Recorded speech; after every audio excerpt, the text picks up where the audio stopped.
future and life. Let this light that's within me shine to the whole world, whole world. Light, let the dawn of a new day bring understanding and love. Oh, inside,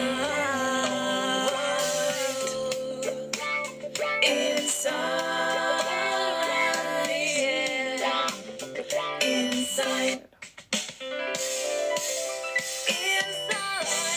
Hello. bringing hope and make you feel alright.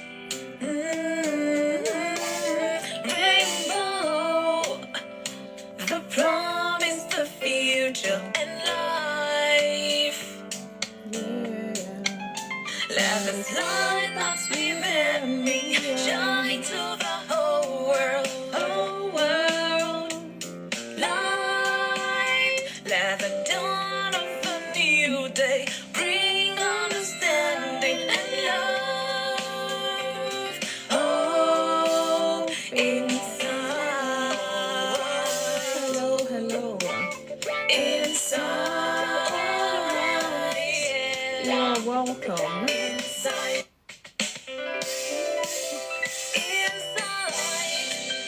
bringing hope and make you feel alright. Rainbow, the promise, the future and life. Let this light that's within me shine to the whole world, whole world. Light, let the dawn of a new day bring understanding and love.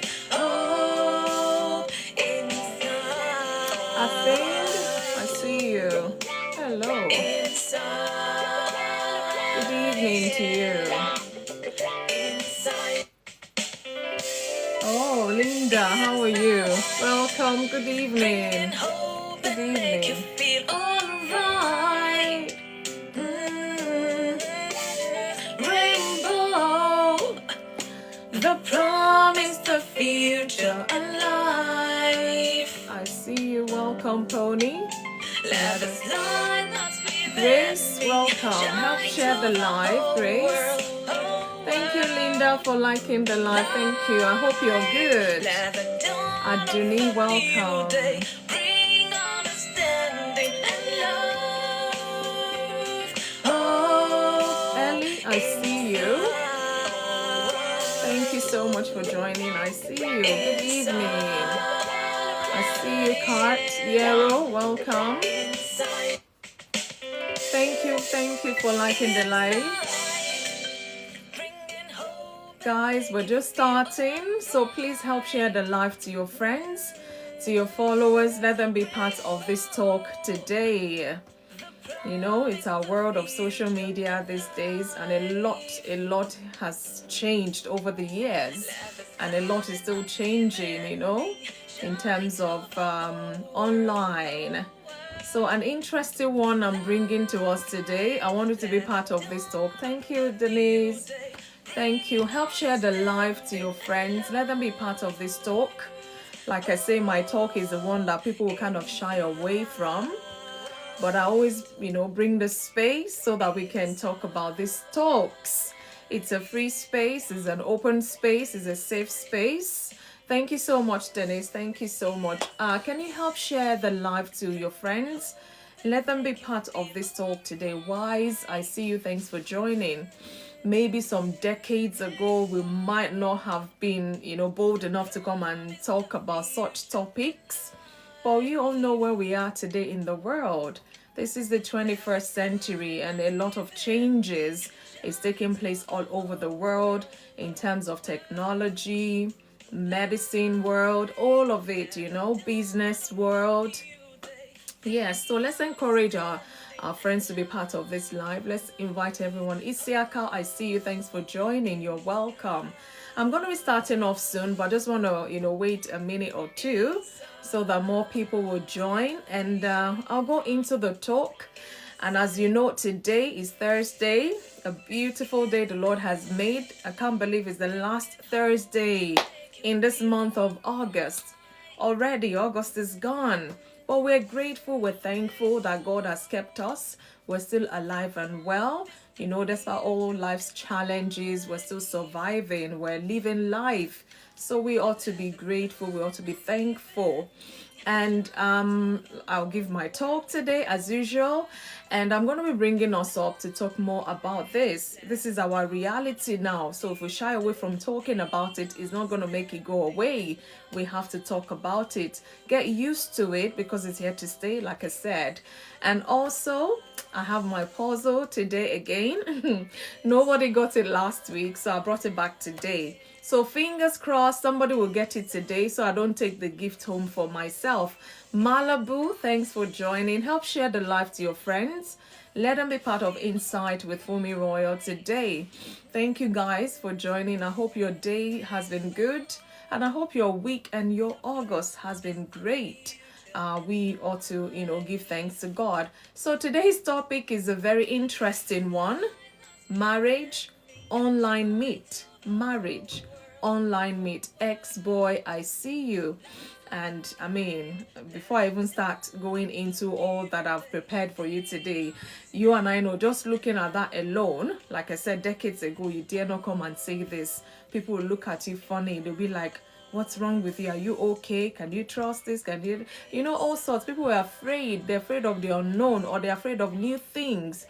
Change is inevitable. And as long as we're not hurting anyone, and as long as we're not causing harm to anyone, these changes are bound to happen. And whether we're open-hearted to receiving it or not, it's still happening. And there's nothing we can do about it. You might say, you can never engage with such. But then your child might decide to engage in such. Your brother, your sister, your friend might decide to engage in such. I mean, you're not going to disown them because they met somebody online and they're now planning to get married. You'll be thinking, are they out of their mind? But these things you and I know is happening these days. We may not talk about it openly, but these things are happening. So why not on Insight? Let's create that space so we can talk about it, the reality of it. Is it good? Is it bad? The challenges it faces as well, the good side of it and all of it. So we will talk about that today. Guys, welcome to Insight with FunmiRoyal. 564, I see you. Marcia, thanks for joining. Help share the live. Help share the live. Thank you, Team Agnes. Thank you. Let this light that's within me shine to the whole world. Light, let the dawn of a new day bring understanding and love. Oh, inside,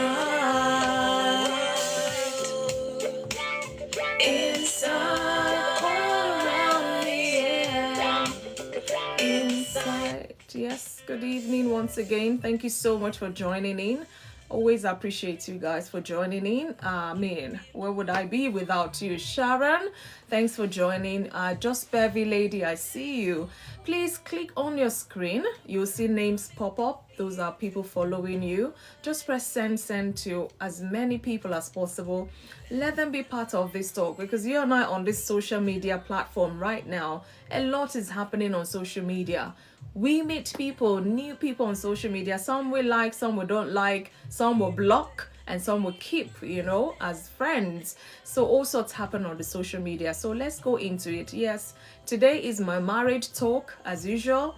So the topic today, if you can see on screen, says marriage online meet. Marriage online meet. Basically what it means is people meet online and, something started. They start building a relationship, and at the end of the day, they decide to get married.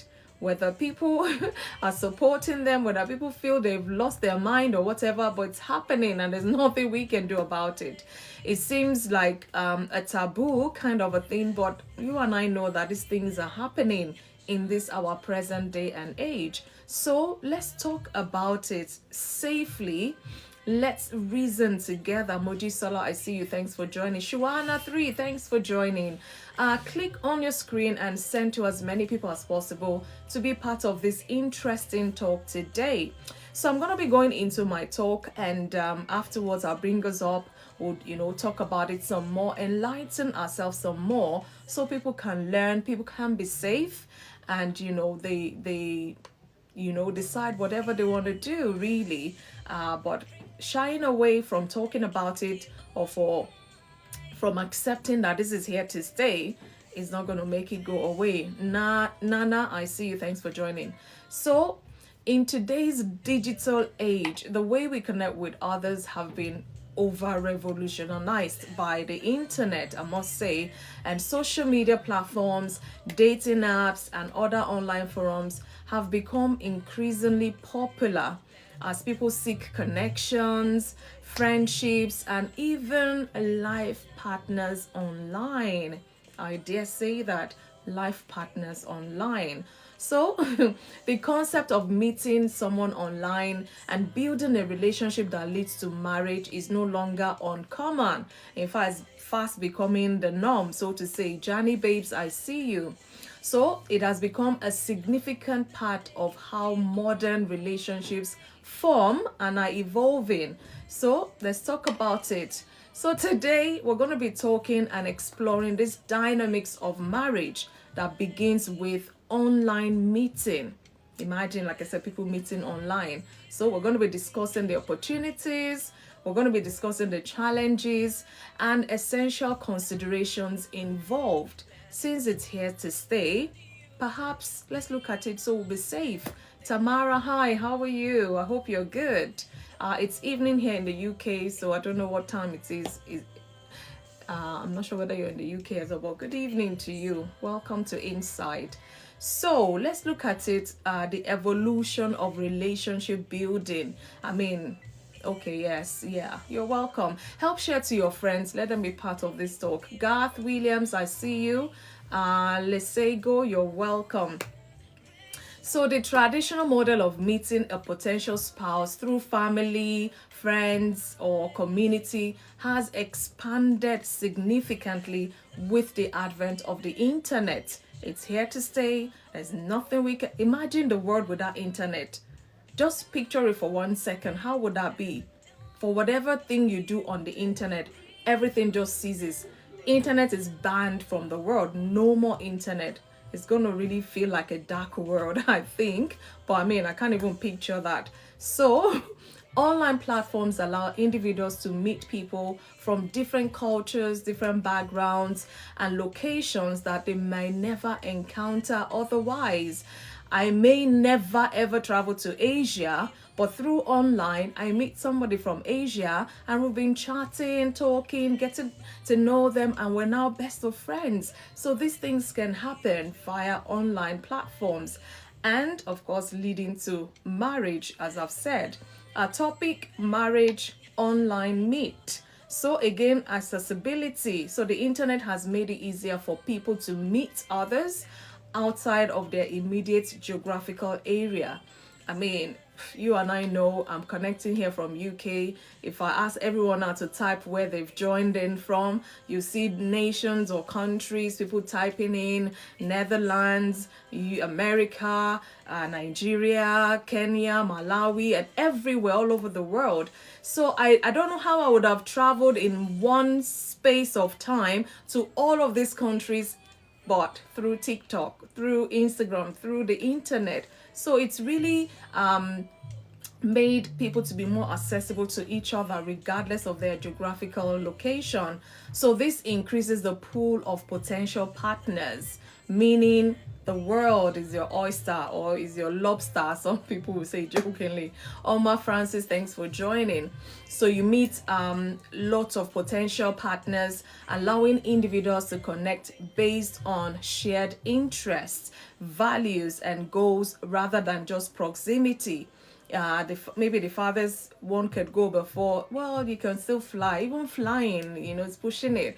You can travel by road or by bus, by train to the next state or whatever, meet somebody, or but now it's gone beyond that. Yeah, it's gone beyond that. Guys, it's safe to follow one another on this platform here, so please, let's follow one another as we be part of Insight today. Let's share, let's like the live as well, and be ready, because I'm going to be bringing us up to talk more about this marriage online meet. And again, when you look at it, you look at convenience. Online communication tools such as chat, video calls, and social media make it possible to build a relationship at pace that suits both parties, allowing for deeper emotional connection before meeting in person. So some people, they meet online, maybe Facebook, TikTok, anywhere, yeah, they meet and they form this kind of bond. Maybe it's a particular video that has brought them together, and they find out that their comments on that video somewhat similar, and they kind of reach out to each other. Oh, I like your comment on that video, by the ways. My name is FunmiRoyal. I see your name is so. Oh, and from there, things start developing. You like their post, they like your post, you see that you have some things of interest in common, and things start building. I mean, even friendships can start online as well. But we're looking at marriage, which is a very serious thing. You and I know that. So imagine online meets leading to marriage. God will have to be in control. So this allows for parties to take at the pace they want to go. They don't have to rush into things. And if you feel like, okay, this person is bugging me, I don't like you anymore, you can block them off. I know it sounds harsh, but I mean, that's as far as you can go. You don't have to talk with this person or relate with them again. Thank you, Gold. I see you like in the live. Then again, another thing we want to look at when you're talking about evolution of relationship building, we look at opportunities in online initiated marriages. So it means meeting online opens up numerous opportunities for couples to build strong, lasting marriage. So meaning whether you meet in an unconventional way or a conventional way, it still gives room to build a strong and lasting marriage, as long as the two can come together and agree. I mean, what can you not do? So diverse pools of partners online. You see, some even will put their pictures, some will put fake pictures, mind you, so don't be deceived. I'll joke a bit. There was this clip I saw some time ago. I think it was on a dating app. This guy and girl met, and they posted this beautiful lady photo, handsome guy, with the muscle and everything, and they started chatting, and then they found out that they're just not too far away from each other. They're like, okay, there's this restaurant, let's meet there. And lo and behold, the girl was waiting already. And of course, she posted a fake photo. The guy too posted a fake photo. The guy, the girl was seated at the table waiting, texting the guy, oh, I'm already here. I'm the lady by the corner wearing this blue dress or whatever it is. And the guy kept looking because he remembers the picture that this girl had posted on the app. And she also knows the picture he had posted on the app. So both of them deceiving each other. At the end of the day, they called online, you can call Instagram or whatever. And the lady waved and the guy was like, no, it can't be. And then he came closer and said, sorry, are you so person? She said, are you this person? They're like, hey, fake life. Both of them are abusing each other. I'm like, no, that's a waste of time. That's a waste of energy and effort even. I mean, getting dressed and going out, knowing fully well you haven't been truthful. So these are things, I'm still going to go deep into. Let's be mindful. So there are diverse pools of partners on. I know, it's very funny. Individuals can meet people from various cultural and socio-economic backgrounds, which can enrich the relationship and bring new perspective into the marriage. Some people, their dream is, I remember saying to friends that if I had not married my husband, I'm sure I would marry like a Caucasian or a white man or something like that, just for, the adventure kind of a thing. But well, I met my husband years ago, and 25 and a half years on, we're still here. Anyways, so this online, you can meet people from all over the world. There was, I think a few months back, I treated about the internet. Is social media all bad? It's not all bad, as we gathered, on the program. So, but then in all of it, there has to be safety. Yeah, I know, Tamara, we need to be careful. In as much as you get exposed to people from all over the world, I mean, you still have to be careful. So you meet people from different cultural background, different socio-economic backgrounds, which can, make that relationship quite a rich one. Foluwasho, I see you. Thanks for coming. And again, shared interests and values, just like I said, you find out that you met on a forum, maybe they talk about the things you like. When it comes to online dating, both parties need to be smart, especially to avoid catfishing. I know. Exactly. So it's paramount. It's one of the hazards, of the online dating world. People appear to be, in their photographs, appear to be who they're really not in real life, and you're beginning to get interested. You've seen the photo of this person, you're almost developing this love kind of a thing, and you now find out that, in fact, first of all, you're even taller than them. They're not fair. They're black. They're just opposite of everything they said they were. So you can imagine that is not a good thing, really. So we need to be truthful still, because if you're looking at a prospect of marriage relationship, I'm telling you, imagine you see this guy, definitely this guy looks taller, and then you meet them in person and you're almost picking them up from the floor and you're wondering what on earth. I say, love is blind. No, this love is not blind, because I didn't plan to fall in love with someone shorter than me. I wanted someone of my height or taller or something. It sounds funny and silly, but those are the things, hazards, but funny ones sometimes. But I mean, your life depends on that, so you need to be careful. That happened to my bestie. Oh my God, you come up and share that with us today. I can imagine. I mean, so you need to be careful. My love wears prescription glasses. You're making me laugh already. So likewise, many online platforms allow individuals to filter potential partners based on shared interests, beliefs, and life goals. So it depends on which forum you've met online. It could be something that you have in common, and this increases the likelihood of meeting someone that is compatible with you as well. I know of people who met online and they're married and their marriage is still thriving, and I know people who met face to face, they got married and they're not together. So you really can't tell what is what. Like I say, it takes two to tango. If you deceive me because we met online, or if you deceive me because we meet face to face, I mean, I met my husband online. Tamara, I begging you, please do not leave this platform until we're ready. Maybe I'll speed up so that I can bring us up quickly to share our experiences. No, I met my husband in church actually. So yeah. Oh, gold as well. You met your husband online and you're still married. So thank God for that. So you can see this is where the future is kind of heading to. So it can work if we both make it work. That's one of the things I can conclude already. So again, time to know each other.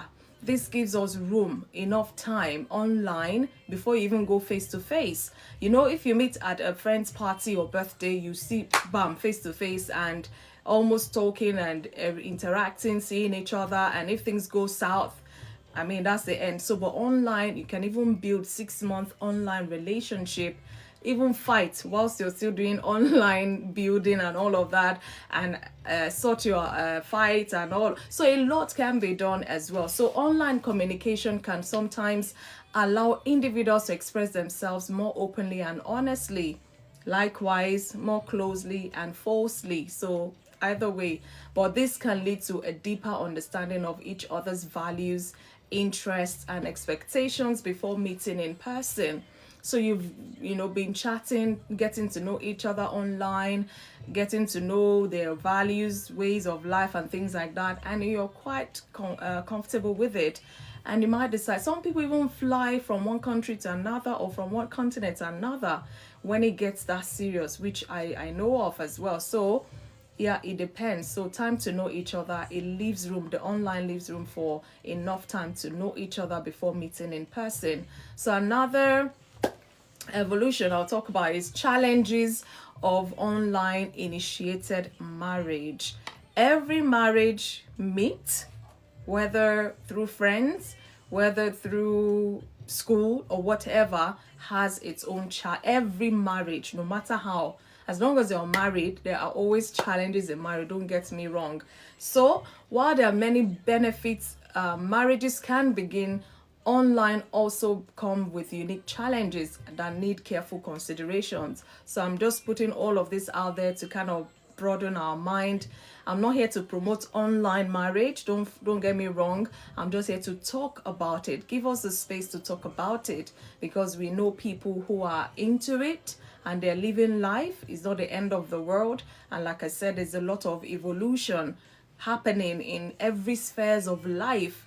And if you're in denial of that evolution, you're going to be left out, or you're just going to, they'll look at you as, I know I'm a Gen X, but it is, well, I don't want to say they'll be looking at someone Gen X like a boomer age or whatever. So you have to go with the flow, and like I said, as long as it's not hurting anyone, you're not hurting anyone, or they're not hurting anyone, it's safe to engage in, I guess. So there is authenticity concern.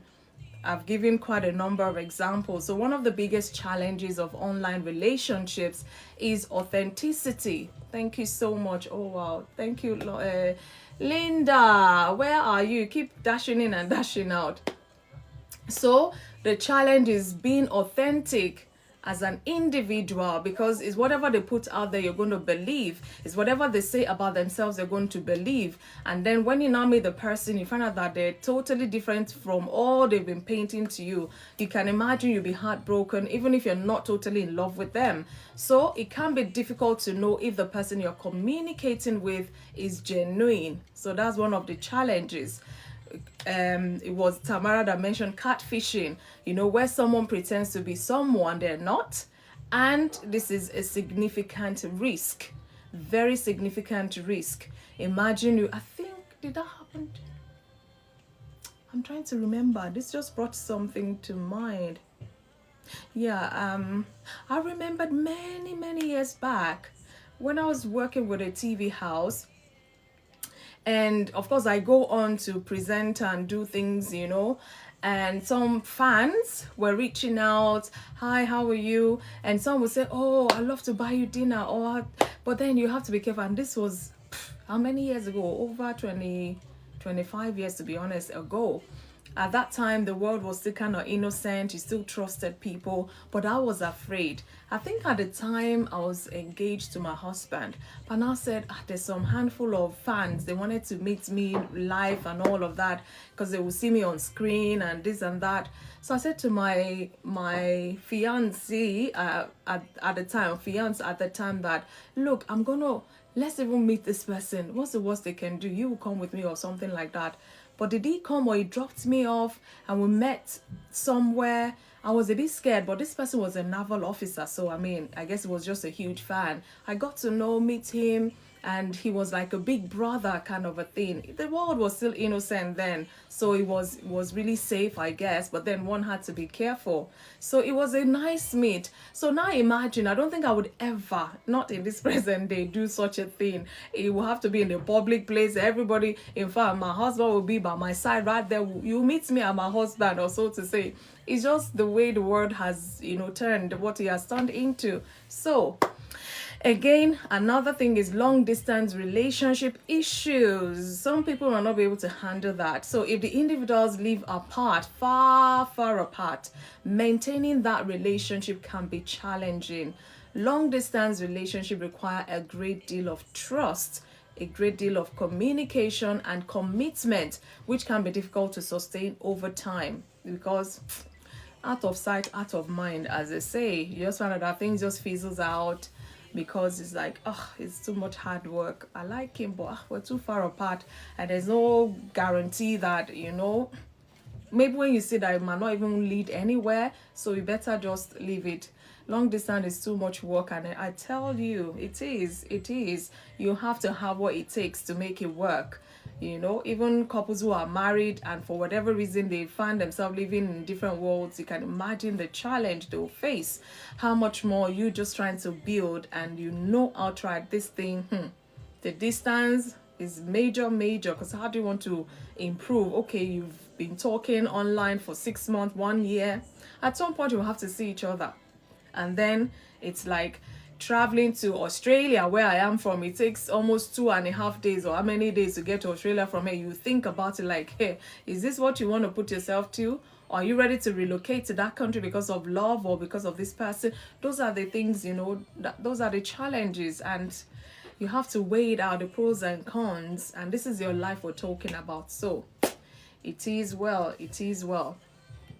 Again, because of the vast openness, space that you can, meet everyone from every part of the world, you look at the cultural and background differences. So marrying someone from a different cultural or socioeconomic background, which is common in online marriages, can lead to misunderstandings and conflicts if not approached with sensitivity and open-mindedness. Say, for example, it's bad enough two people putting fake pictures online to deceive who God knows. Now imagine you're even lying about your culture, where you're from. Maybe I'm interested to dating somebody from Asia, and you have put a picture of an Asian guy, and we've been talking, and now meet with you. I see that you're my brother from Africa. What do I do with that? So it sounds funny, but misunderstand. No, that's too much. And that can affect a lot of things. So people, you have to consider cultural and the background differences if they're playing with you from the onset, even whilst you're talking online, to say, look, I am your brother from Africa, and this is me, proud me, and all of that. And then you think about it, okay, it can only be friendship. You don't want extra relationship that you think might lead to marriage from there. And like I said, the reason why I'm talking about this is people have been married who meet online. So like I said, these things are here to stay. Who knows? It could be someone you know. It could be even you yourself listening to me right now. So we can't push it aside. We can't condemn it. So let's talk about it safely and look at it critically, so that if that is where you find yourself, you will do it in a safe way. So that's really the bottom line of me bringing this. And like I said, there's some topics we shy away from. It doesn't mean it's not happening in the world. It is happening. So let's talk about it and be free to share one another. To share views with one another. Thank you, One Love. I see you. Thanks for liking the live. Help share to people. Let them be part of this interesting talk. So again, building a strong foundation. So for a marriage that starts online, for it to thrive, it is essential to build strong foundation based on trust. Yeah. Oh, thank you, Pastor Felix. I see you. Thank you, sir. Trust, communication, shared values. So even if you meet the person face to face in a wedding, at a party, wherever, these are still things that will guide your marriage. You have to be able to trust one another. You have to be able to communicate openly and truthfully with one another. And you must have some things in common, because these are the things that will draw you to each other. So like I said, you might meet on a forum where you're discussing the same values of life, the same principles of life. Could be business, something you're interested in, something you're passionate about, and that is the foundation of what has drawn you together, to building on that. So again, open communication, regular and honest communication is key to overcoming the physical distance and potential misunderstandings in an online initiated relationship. So you can't say, oh, and you have to consider time zone. Here in UK, it's what time now? 8:34. In some parts of America, they're 5 hours behind. So maybe they're still sleeping somewhere, you're awake. So you have to be able to balance that relationship dynamics. Otherwise, it's as good as dead before it even takes off. So those are things we need to consider, because we're looking at online meets leading to marriage. Have you considered your time zone difference when you're chatting, trying to get to know each other? Don't say, oh, I was trying to reach you yesterday. And say, oh, I forgot, it's 6 hours behind. I forgot. So those are the kind of challenges we need to talk about. So this can help, whichever time you have to talk with each other, make sure you're open and honest. Talk about things. If you have a misunderstanding, talk about it still. like any normal relationship would. Again, trust building. Trust is foundational in any marriage, but even more so in one that starts online. Extra. Because this person is, when you say stranger down the road is yeah, somewhat a neighborly stranger, but you're talking about stranger in another continent, stranger in another nation. I mean, you have to put some effort into it. So both parties need to be transparent and open about their lives, their intentions and feelings. I mean, if you go online, you see all sort of videos. Some, I don't know whether they're staging them for viewership's sake and what have you. You see a man who has a girl in every nation of the world, and none of them knows about each other. And sometimes they're crazy. They even dare to go to one nation, marry this girl in their country, and say, oh, I have to go back. And then they go to another nation and marry another girl. And it's just crazy. So those are the kind of crazy things that are out there we need to be mindful of. So meeting in person, while online interactions are a great starting point, it is crucial to meet in person, because eventually it will lead to that. I mean, you can't meet online, talk online, build online, marry online. Are you going to live online? You're going to have children online? Nah. So at some point you have to meet in person and spend significant time together before making a lifelong commitment, because no matter how good that online is, until you meet face to face, you see whether you gel with this person, you're really, really, really connecting with them. You know, you've seen their good, bad, and ugly, and you still like it. Self-care, I see you. Thanks for joining. So this is very crucial when you want to make a lifelong commitment. Don't just meet online, date online for 2 years. They propose to you online because you think you're in love. You accept online. So where does that leave you? Where do you go from there? You know, so meeting in person is very crucial. And again, family involvement, guys. No matter the technology advancement, no matter the online is here to stay, palaver, I don't know what to say now. Your family, you might feel, oh, we're more advanced in our ways of thinking and all that, but your family is your family. Some family will sit you down. You see that thing you think you're doing, you're still joking, no? And some families say, wow, I think I've checked them out here. I've checked them out. I think they might be reasonable. They might be this. So you can go for it. Either ways, it can happen that way. So, but you cannot neglect our family involvement. Thank you so much, Tamara. Thank you. I really appreciate. So introducing your partner to your family and friends can provide additional perspectives and help ensure that the relationship is built on a solid foundation. You know, you have some friends, they're so good. If you bring a new person to say, come on, meet this person, and they will meet, they will talk, and the moment the person leaves, they'll tell you, you know what? This person is not for you. I sense this. I know some friends are that good and they're always on point. Please listen. Not deaf here. Don't be blinded by love. Please, it's very crucial. It's your life we're talking about here.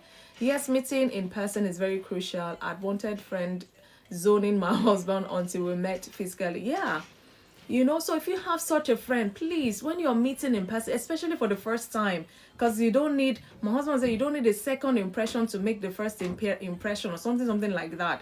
The first time you're meeting, if possible, let your your friend that is so intuitive and all of that, let them go with you. Whether you are the man or the woman, let them go. Your friend as a man will say, you never see wife, oh, this will not be your wife. Someone will say, oh my God, you have picked well. Are you sure you met online? Are you sure you didn't meet them? So it's either way, but don't think is your life, you're all about it.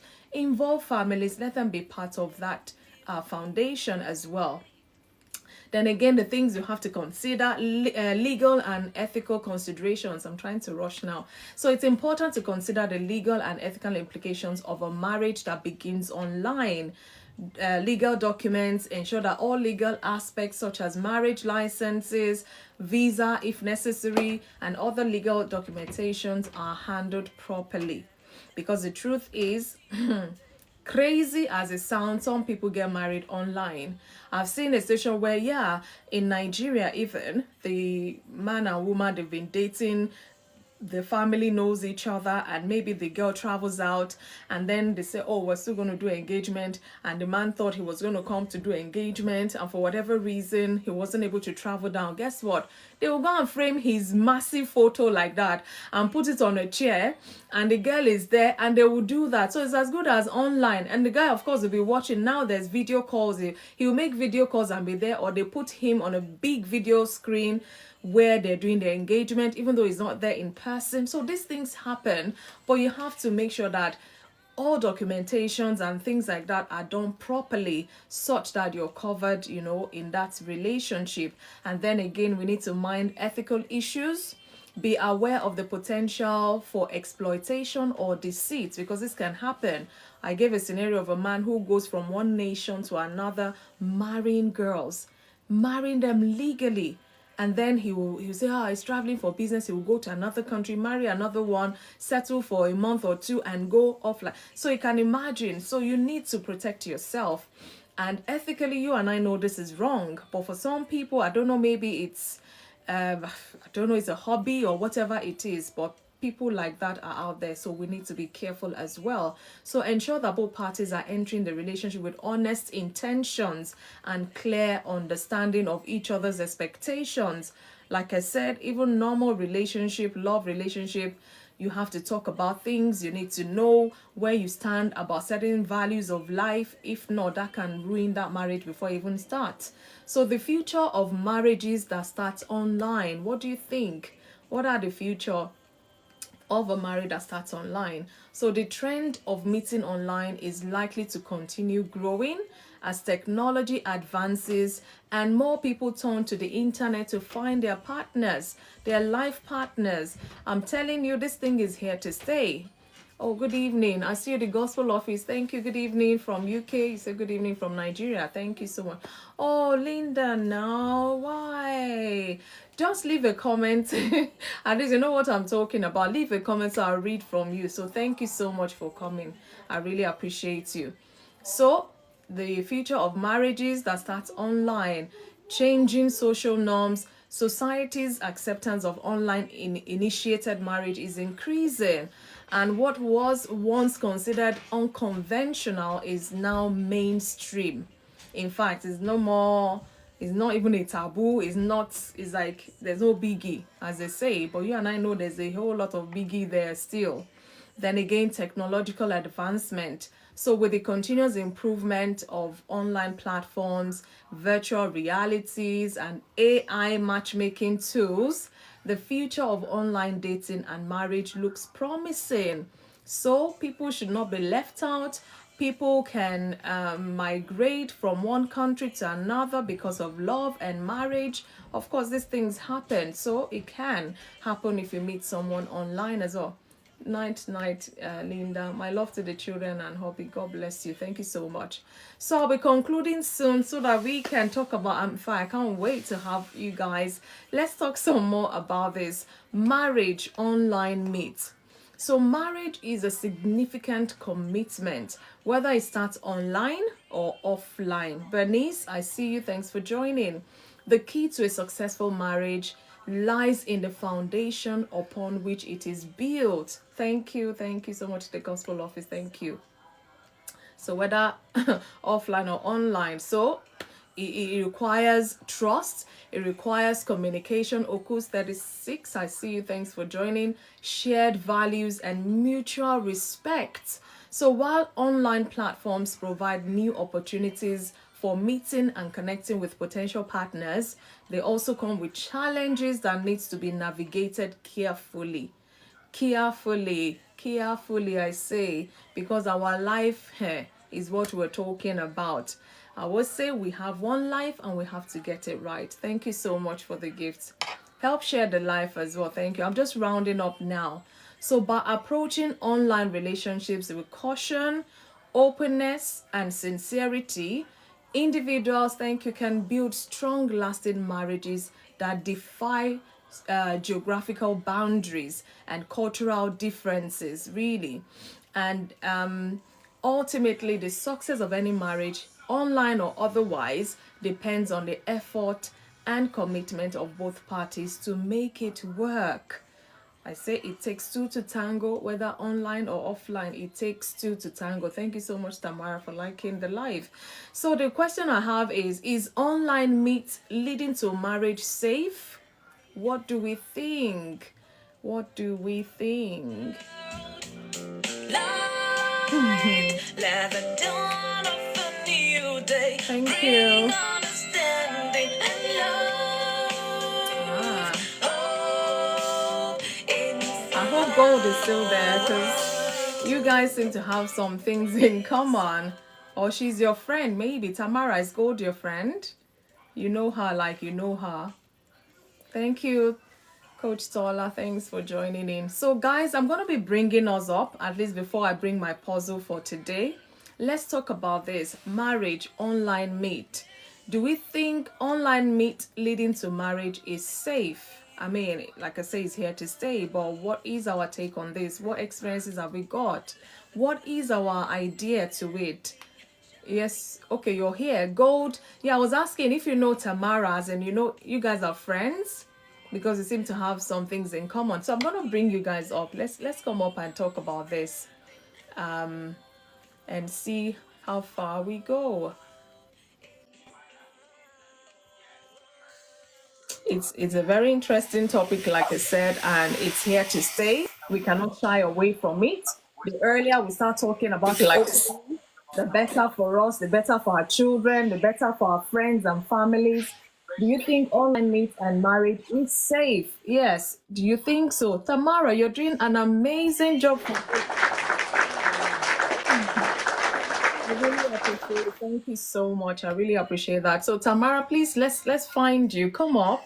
Let's share your experience, really, because people are listening and they may think, oh, I met this person online I really like so much, but how can I say to people like I'm dating somebody online I've not met, and they're feeling somewhat afraid, they're feeling somewhat like, you know? So let's talk about it. Good evening. Mara, how are you? Good evening, Fumi. Hi. Thanks for having me. Oh, really glad to have you. So I'm reading some of your comments, and I was surprised. Wow.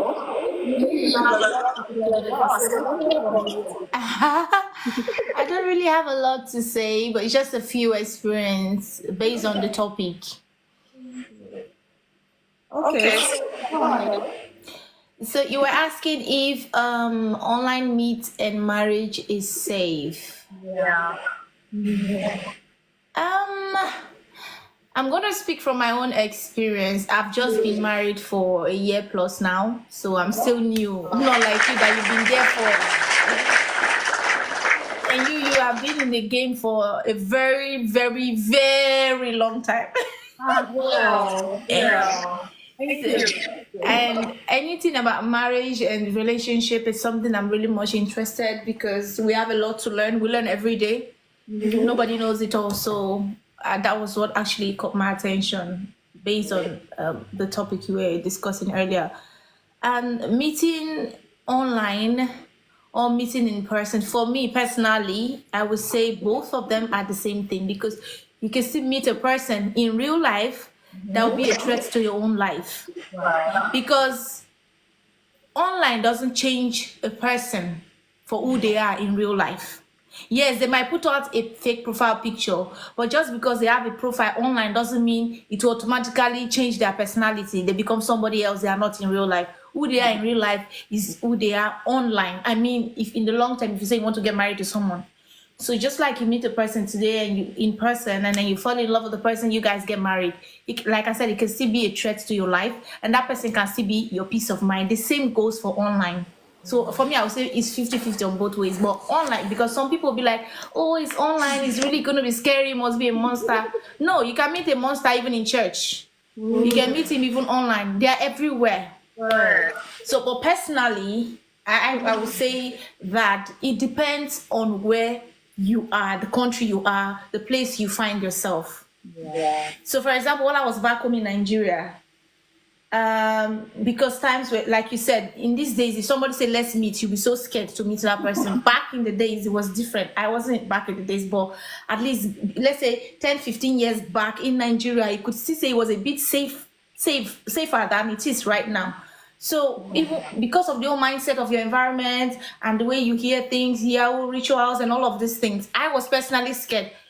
Let's say my major relationship has always been with people outside my culture, my race. So because I was scared at the time, I would say. First, when I was younger, my auntie got married to a white guy, and I was like, oh, I like the way their lifestyle is and everything. So I really wanted to. But then growing up, because you find yourself in an environment where majority of the people you're going to be having a relationship with are just people like you because of the country you find yourself. But I have always had that dream in mind.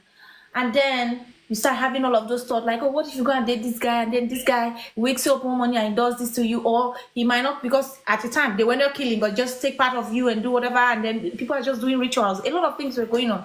So I was really scared. And so even if I go online at that time that I wanted to do online dating, because I really didn't have the time while I was back home in Nigeria, I was always busy. So I still find myself online trying to chat with people. But the thing I didn't do was traveling, because you hear stories like, oh, the girl traveled to go and meet one boy in the next town, and then now the girl is missing, you know.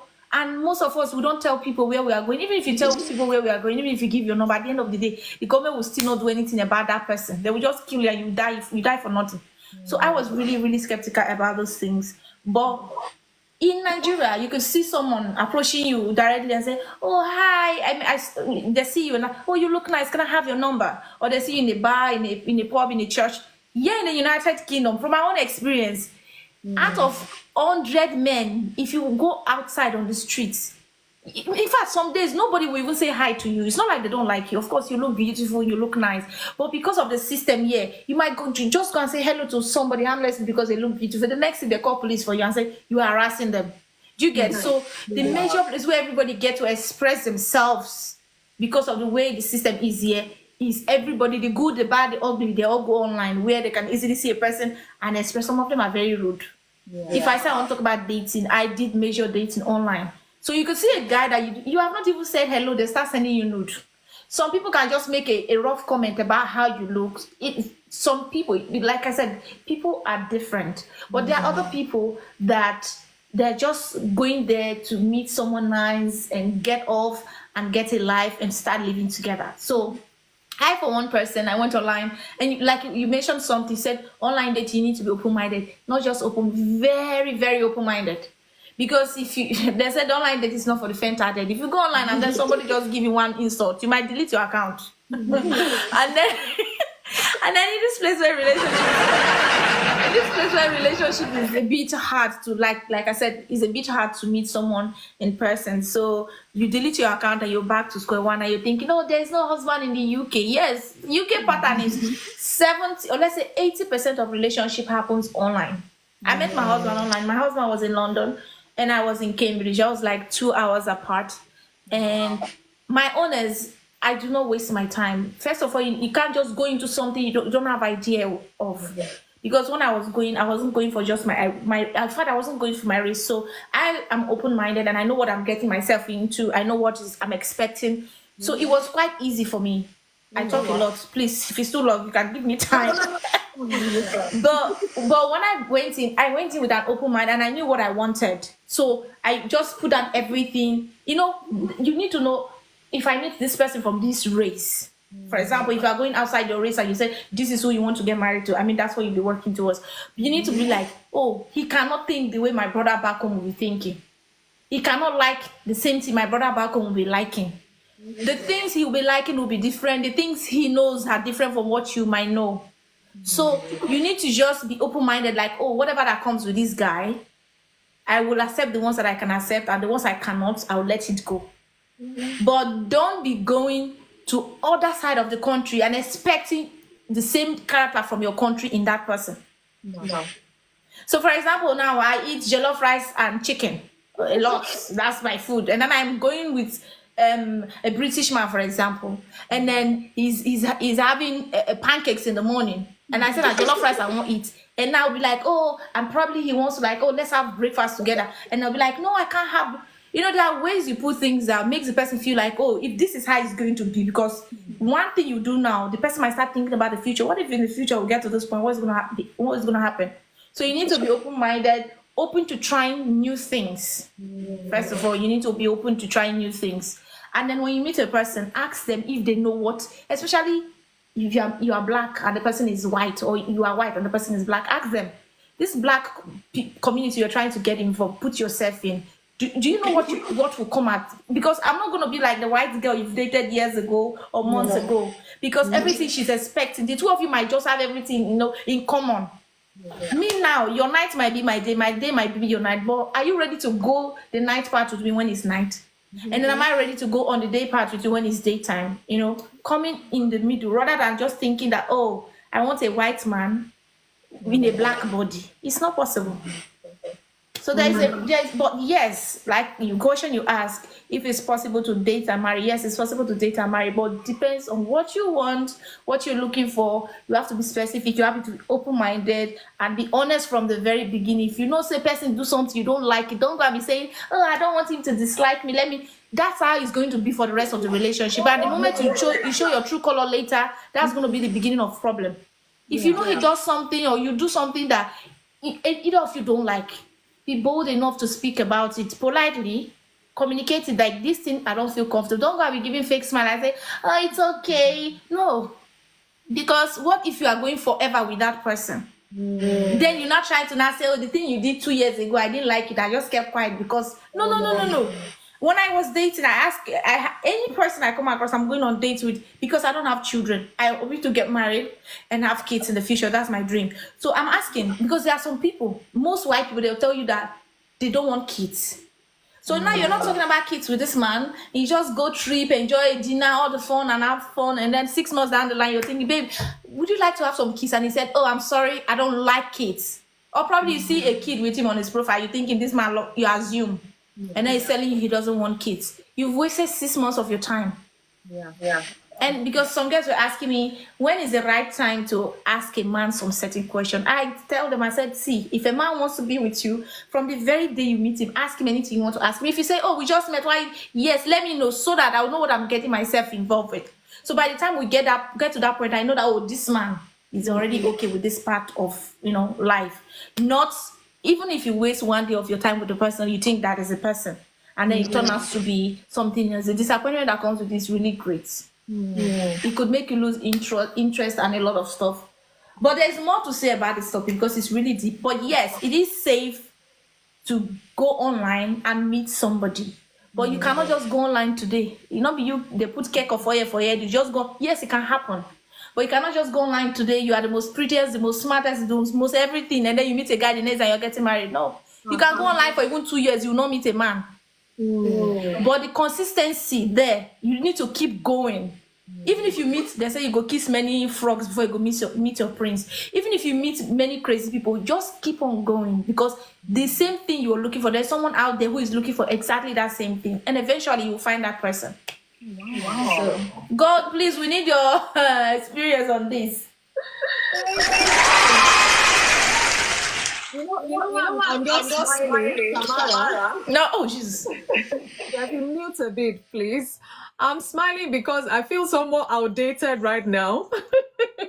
I said back in the day when somebody was wooing me and I was still thinking, should I not?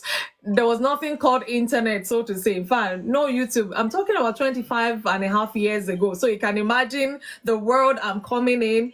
And then talking about this, because like I said, it's here to stay. So you really expanded a lot of things. And I bet people listening out there who are still thinking, is this safe? Is it not safe? At least we're going to hear from people's experience today, which is quite critical. Thank you so much once again. Thank you.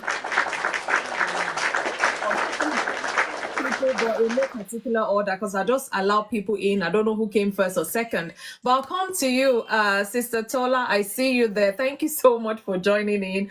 Please, we need insight from you. Marriage, online meet. Is it safe? What's your take on it? I think I'm from the same era as you, if not a slightly older era. But yeah, I've been on the online space and it's something that I have embraced.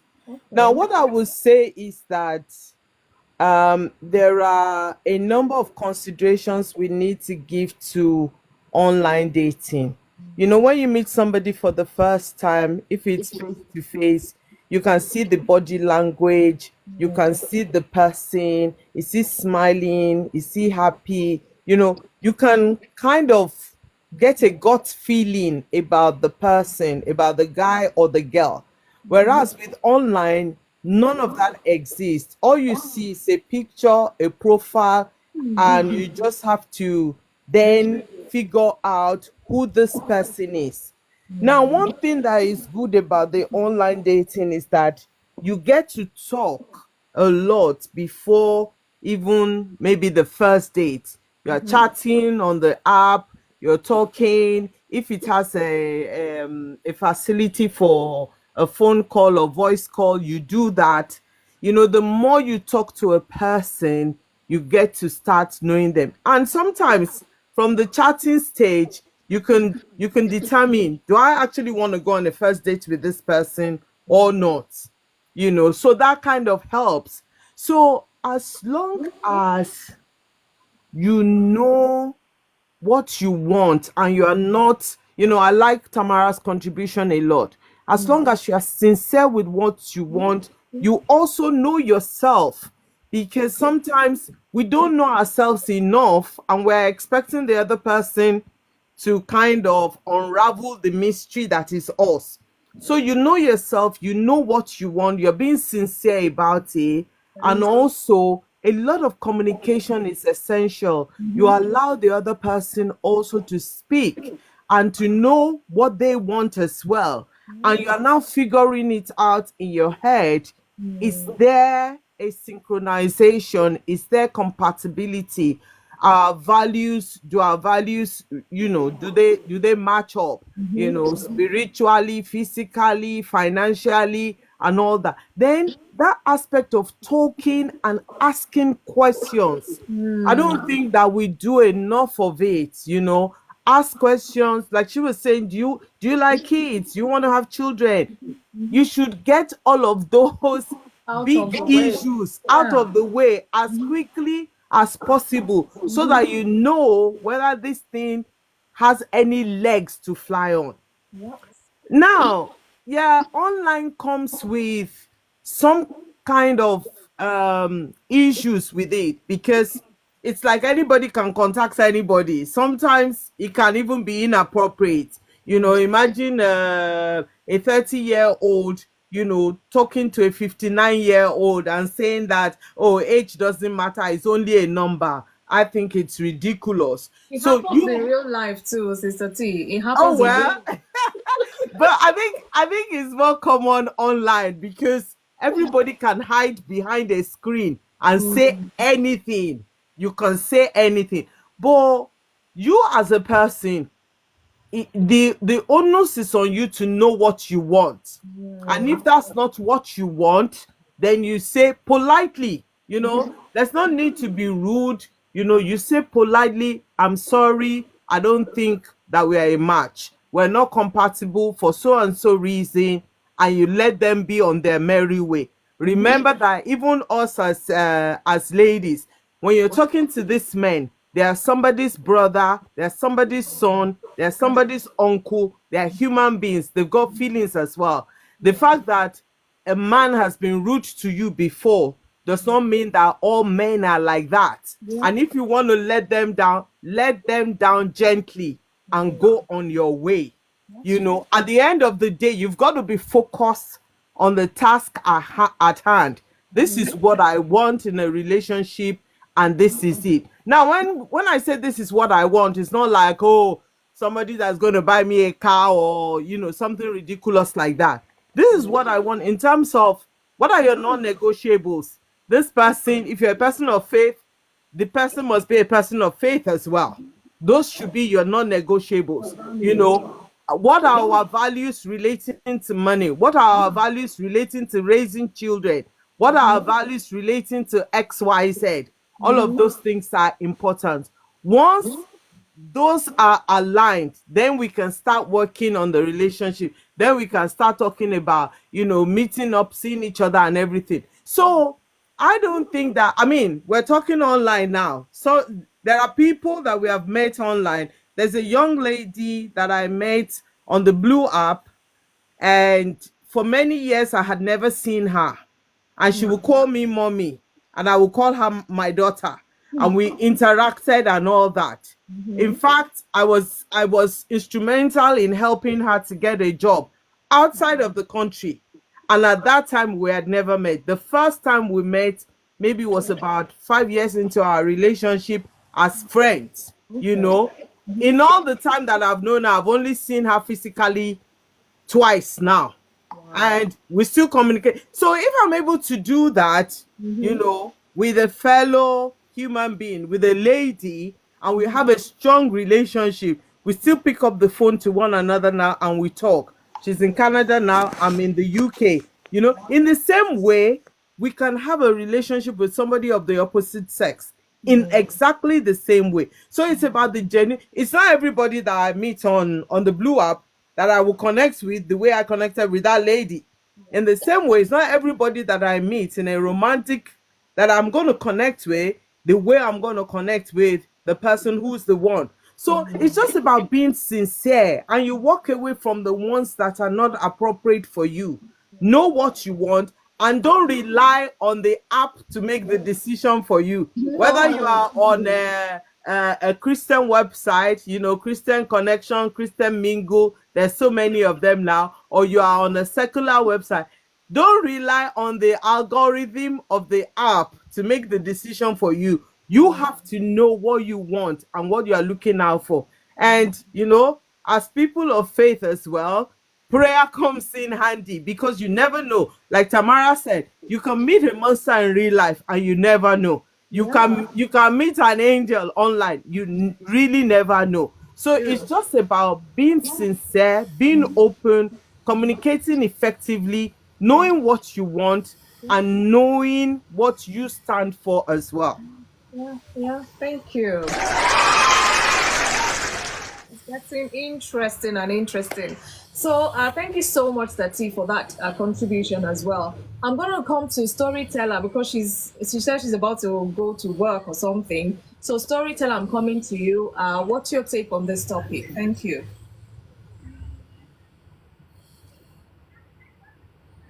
I hope she's still there. Storyteller, are you still there? Let's hear from you so that we don't take time from your work.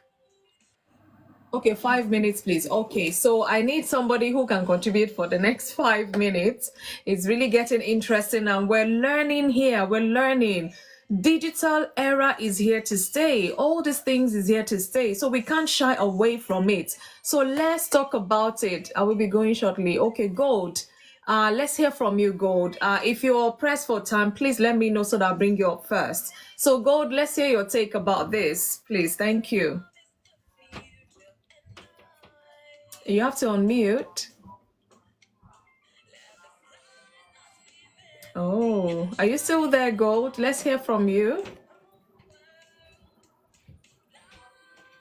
Okay. Yeah, please unmute and let's hear from you.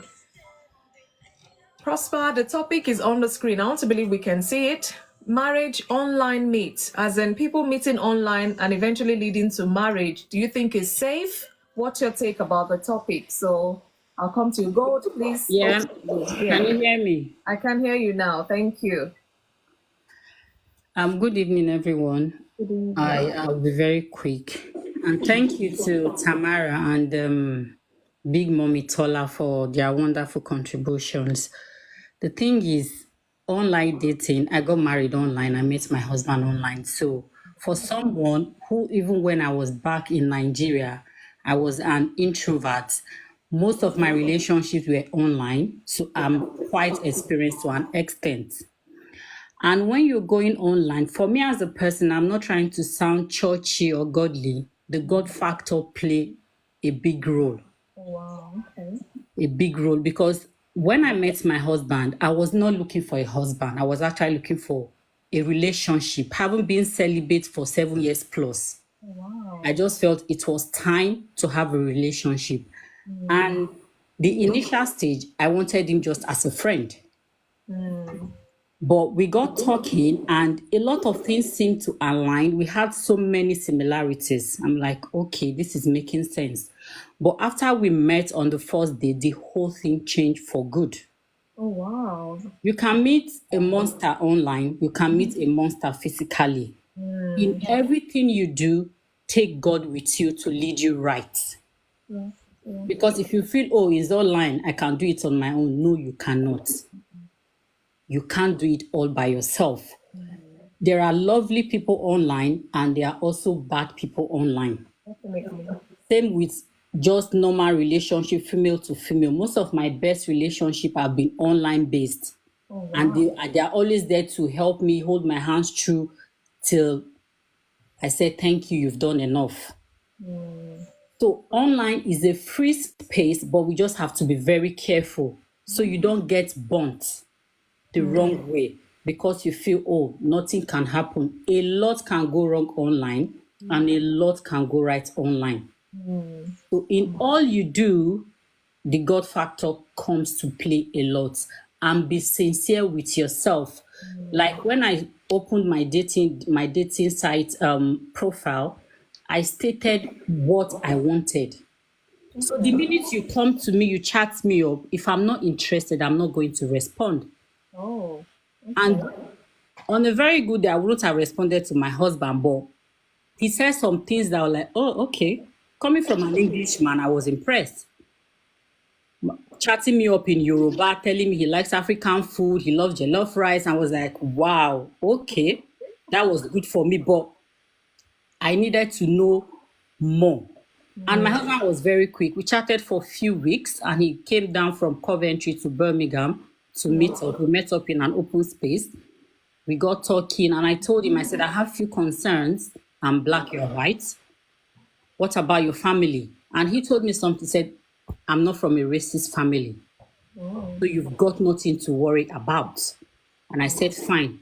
He asked me out officially, and we got dating. And I told him something. I said, I got married, I was almost 38, and I've been married for 3 years plus. Oh, wow. I told him something. My husband is a year older than me, same month, just few days apart. I told him something. I said, you are not a child, I'm not a child. You know what you want. If you know this is it, I will be willing to date you for a year. And if you don't make up your mind, I'm calling it off. I don't want a man that will treat me along for years. And he goes, yeah, that's fine. We dated few months and everything was like fast, and we got married. And I was only online on the dating site for less than 2 months when we met. Oh, wow. So what takes other people years can take you lesser time. Our time frame is not the same. And we barely dated for nearly a year before we got married. In all, put forward what you want and be true to yourself from the onset. I have never dated a white man before. I've never dated an Englishman. My husband was the first, and we got married. Wow. So it wasn't as if I've been with white people all my life. Yeah. Always been my race and all of that. And for me to make that big decision, it wasn't just about the carnal aspect of it. I still had to take it to God to make sure things align and all of that. When I tell people that I've been married for over 3 years, but I and my husband we've never had an argument. We've never quarreled for one day. Wow. People are like, how do you do it? It's not me, it's God. The understanding is there. The love is there. I lost my both parents when I was 7, but my in-laws are the parents I never had. I got married to their only child, and they treat me like the girl daughter they never had. Oh, that's beautiful. So in all you do, just take God with you. God is the only one that can lead you right. Don't lead yourself, either online or physically. Take God with you. Thank you very much. God, my heart is going bum titty bum for you. Wow. It's very important. Guys, if you're listening up there and you're dilly-dallying, should you not, At least you're hearing people's real life experiences, you know? You can meet a monster face to face, you can meet a monster online. You can meet an angel face to face, you can meet an angel online. So the choice is yours, but you must know what you're looking for. Do not cut yourself short. Do not compromise and say, do not ignore all the red flags like you would see in any relationship that's trying to build. Don't ignore. Be yourself, because they're human. They're not robots. Well, I don't know. Well, let's not go into AI now. So thank you so much for that. Happy anniversary. I don't know if this year is past already, but happy anniversary. I'm so happy when I hear good stories like this about marriage, whether online or offline. I just love to hear this. And one of the key things you keep saying, and I think Tamara said that, is God factor. You can't rule God out. Even when you see this person face to face, you still have to pray about it. How much more even online? Pray about it. Get God involved in the matter and see how far He will take you. So thank you for that contribution. I don't know. Hi, I have something to add to what Gold just said. While on the online dating is very safe to do, just because we discuss here that online dating is safe, and then the next you go download one dating app and you start communicating and you said, oh, they said it's safe. Yeah, it is safe. But then just because it's safe does not mean it will just get you a man of your dream. There's a lot of work to be done when you meet somebody online than when you meet somebody in person. I need to just state that fact, because when you meet somebody online, you don't know what, first of all, you don't know if that is the right person on profile. You don't know if they've added or they lost weight. You don't know how they're looking. You don't know anything about that person. The only thing you know or you're seeing at that time is the communication you're having with that person. That's the only thing you have at first, before you get to the point where you get to meet and then get to know them beyond online. And before you progress to those stages, you need to be constant with your communication. If not, in the layman word, they'll say you go call winch. You go say, those girls, like they do something different. They are not doing something different. Just like you go to work every day, so you don't have issues at work, so they don't sack you, so your paycheck can be good at the end of the day. It's the same time you will put into your online dating. Online dating takes a lot of work for you to actually have a real relationship. For example, if you go on outside and you meet somebody and they change number, the highest thing most of you are going to be doing, let's say 80% of your communication is going to be on the call. But with online, you can just say, let me just hear your voice. That's one stage probably. Second one, let me call you on video so I can confirm you. But 70% of your conversation with that person is going to be text. And if you're that kind of person that you disappear for 24 hours and come back later and say, oh, sorry, I was busy. There are many fishes in the river. Like there are too many girls, too many boys out there for that person to sit down when he doesn't even know you. They are not into you yet. They don't even know if you're a time waster, whatever. They don't know anything about it. It is you that will sell yourself to that person and say, these are the qualities I have. This is the kind of person I am. This is what you're going to be getting, or this is what you look forward to getting when you get to know me. If you don't sell yourself on online dating, nobody will sell you. Yes, we know God is involved. God has already made that avenue where you cross paths with that person. There are so many people there. Why that person you are chatting with? Why ask him? Of course, his name is on the profile. Hey, how are you? Where are you from? Why are you chatting with that person instead of chatting with some other person? There's a purpose for that. Either it's going to be a lesson or a blessing, but there's always something to learn from every encounter we have with people. So if you have had that encounter with somebody, you as a human being in that place, I'm a Christian. I believe in God so much. The first thing, when I met my husband, the first thing I told him, I said, I'm looking for a partner that will follow me to church every day of my life. Even when I'm weak to pray, the one that will pull me and say, let's pray, let's go to church. My husband is, if for we Africans, we'll be like, oh, you need to go to church, you need to kabash, you need to do all those things. But when you go to the other race, the level of Christians, people so most of them say, I believe in God, but they don't go to church. So you having somebody that will go to church with you, will pray with you, will do all those kabashing things with you, it's a bit hard. But with God, you meet the right person. And that's what I told my husband. I said, look, I want a partner that will go to church. There are times where I tell my husband, look, I'm tired, I want to stay in that. He said, that's the devil speaking, let's go. I was like, oh, look at this one I took to church. He's not telling me, but I'm happy because even when I'm tired to pray, he'll be able to pray for us. So when you go online, this you don't need rocket science in this. You don't need prayer for your aunt to start typing how are you, good morning, how was your day. That will not be prayer. That has nothing to do with God. God has already done his part to wake you up in the morning. You are healthy, you're strong, you can speak, you have light, you are able to pay your bills. Everything God has already put in place. So the least you can do is to keep that communication going. If not, you remain single for a long time if you are depending online to have a relationship. It's a lot of work to do than when you see a person physically. Because I could just pick my phone and say, hey, hi. But this is somebody I meet online. So I want to get to remember the things that we've discussed, because maybe I didn't know that we're going to be counting 1 month already, or 2 months, or even 3 years now. So the beginning of our conversation is very crucial. So you need to just ask those important questions that you'll be able to go back to someday when you see that things are really getting, because there are some people, you say something to them for the first time and the thing just stuck in their head. There are some of us that if you tell us something for 10 times before the thing will enter our head. So the best thing, just write it down so that the day you want to try, you just go back to those messages and refresh and say, to be honest, as online daters, you have like 3-4 girls on your list that you're chatting with. You want to see which one to go with. The same with boys. You cannot say, oh, I just met this guy. Yeah, it can happen that one guy just capture your attention and you just let go of every other person. But while I was doing online dating, I didn't do that. I had to get like 2, 3, 4 people that are interested, that, because you might have this guy that wants to settle down, another guy that wants to settle down, another guy that wants to settle down, that all of them have like the same, goal. Then you just keep them in one place. But there's always something that will make one person stand out. Yeah. When you get to that particular, there's nothing wrong in having 3, 4 people you chat with at a time. But when you see that you're getting somewhere with one kind of person, you tell them, oh, I'm sorry, I met somebody and it seems we're getting somewhere, so I'd like to give it my full attention. Don't just say you pick somebody and then you dump them on your contact list, and then pre-information is one of the communication, and pre-information, it is very, very, very important in online dating. Wow.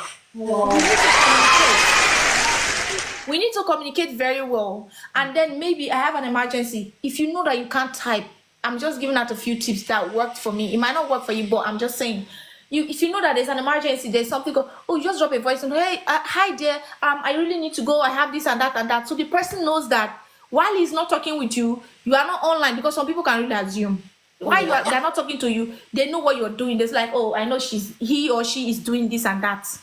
So by the time you are done, you say, oh, I'm back now, let's continue. Don't just keep people hanging, because while you are busy keeping people hanging, there are other people keeping them busy, and before you know it, you message them, they will not respond, and you say online dating is not for me. What are you doing that is not for you?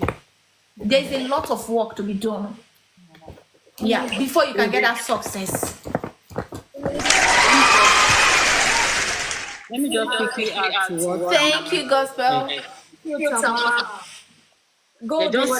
Let me quickly add to what she just said about communication. Guys, I'm coming to everyone. Thank you so much. Communication is very, very key in online dating. In every aspect of dating, online, physical, it's very crucial. Because I remember one thing that drew me to my husband was the fact that after our first meeting, the pattern of his communication was very straightforward.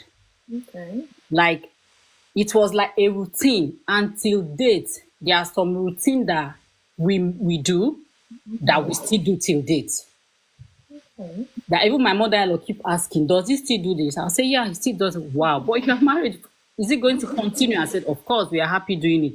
So communication is very key. And what you would know if there is anything that's not truthful. Because when somebody disappears on you without saying a word, and the person comes back to give you some talk and good stories, you should be smart enough to know that this is not adding up. Secondly, the church aspect. When I met my husband was not going to church anymore. My husband was an altar boy as a child. He's Catholic. So when he grew up, he wasn't going to church. And when I met him, I told him, I said, church is a very important aspect for me. Go, yeah, I'm a Christian, but I can't be going to church every Sunday, but I'll be following you to church. I said, well, it's important. I don't want you telling me you can't be going to church with me every Sunday all the time. He said, okay, I'll try my best.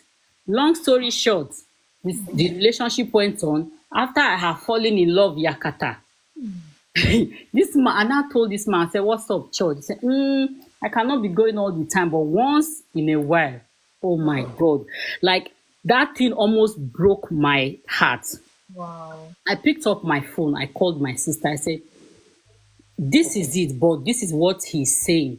My sister told me something, and I told my sister, I said, "I feel like ending everything because I want a home that is built on God.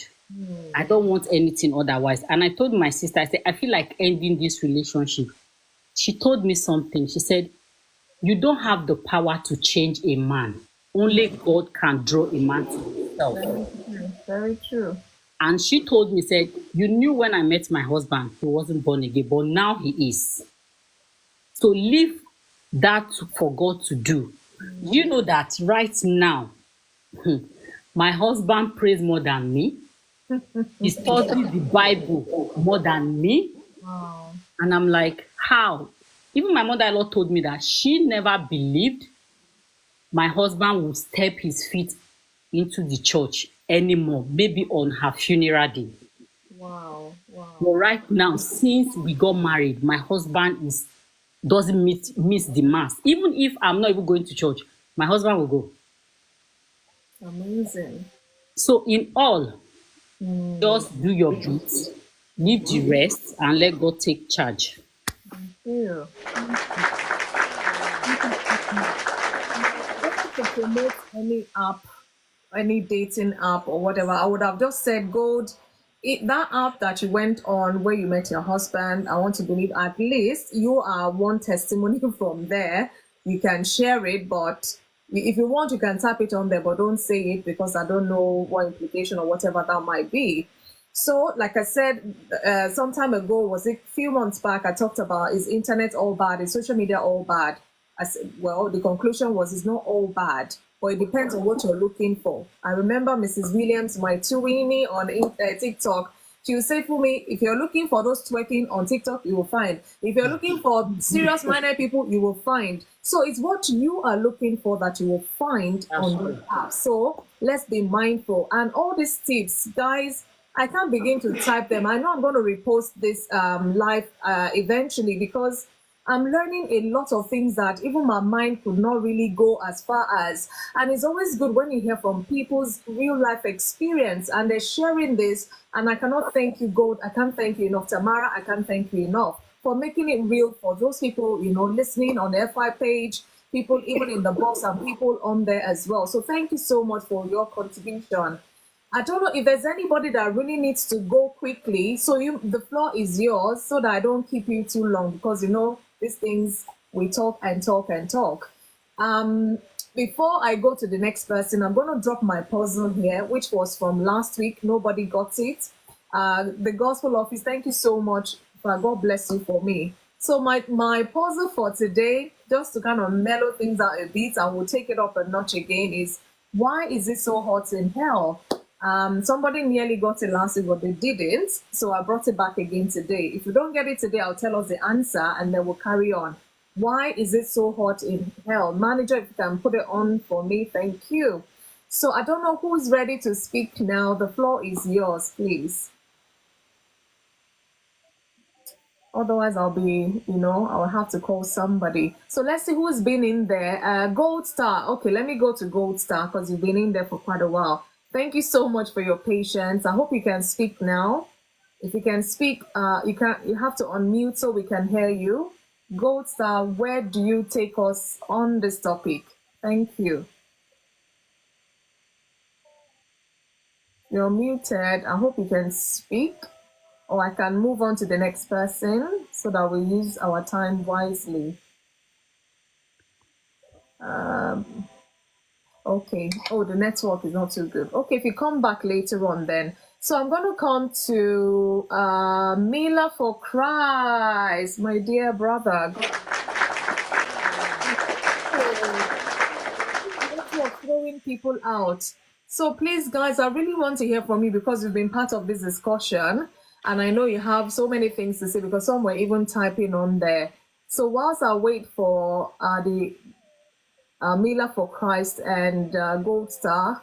Let's come to the gospel office.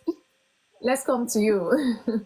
I see your bar is kind of dwindling there. I hope you will stay.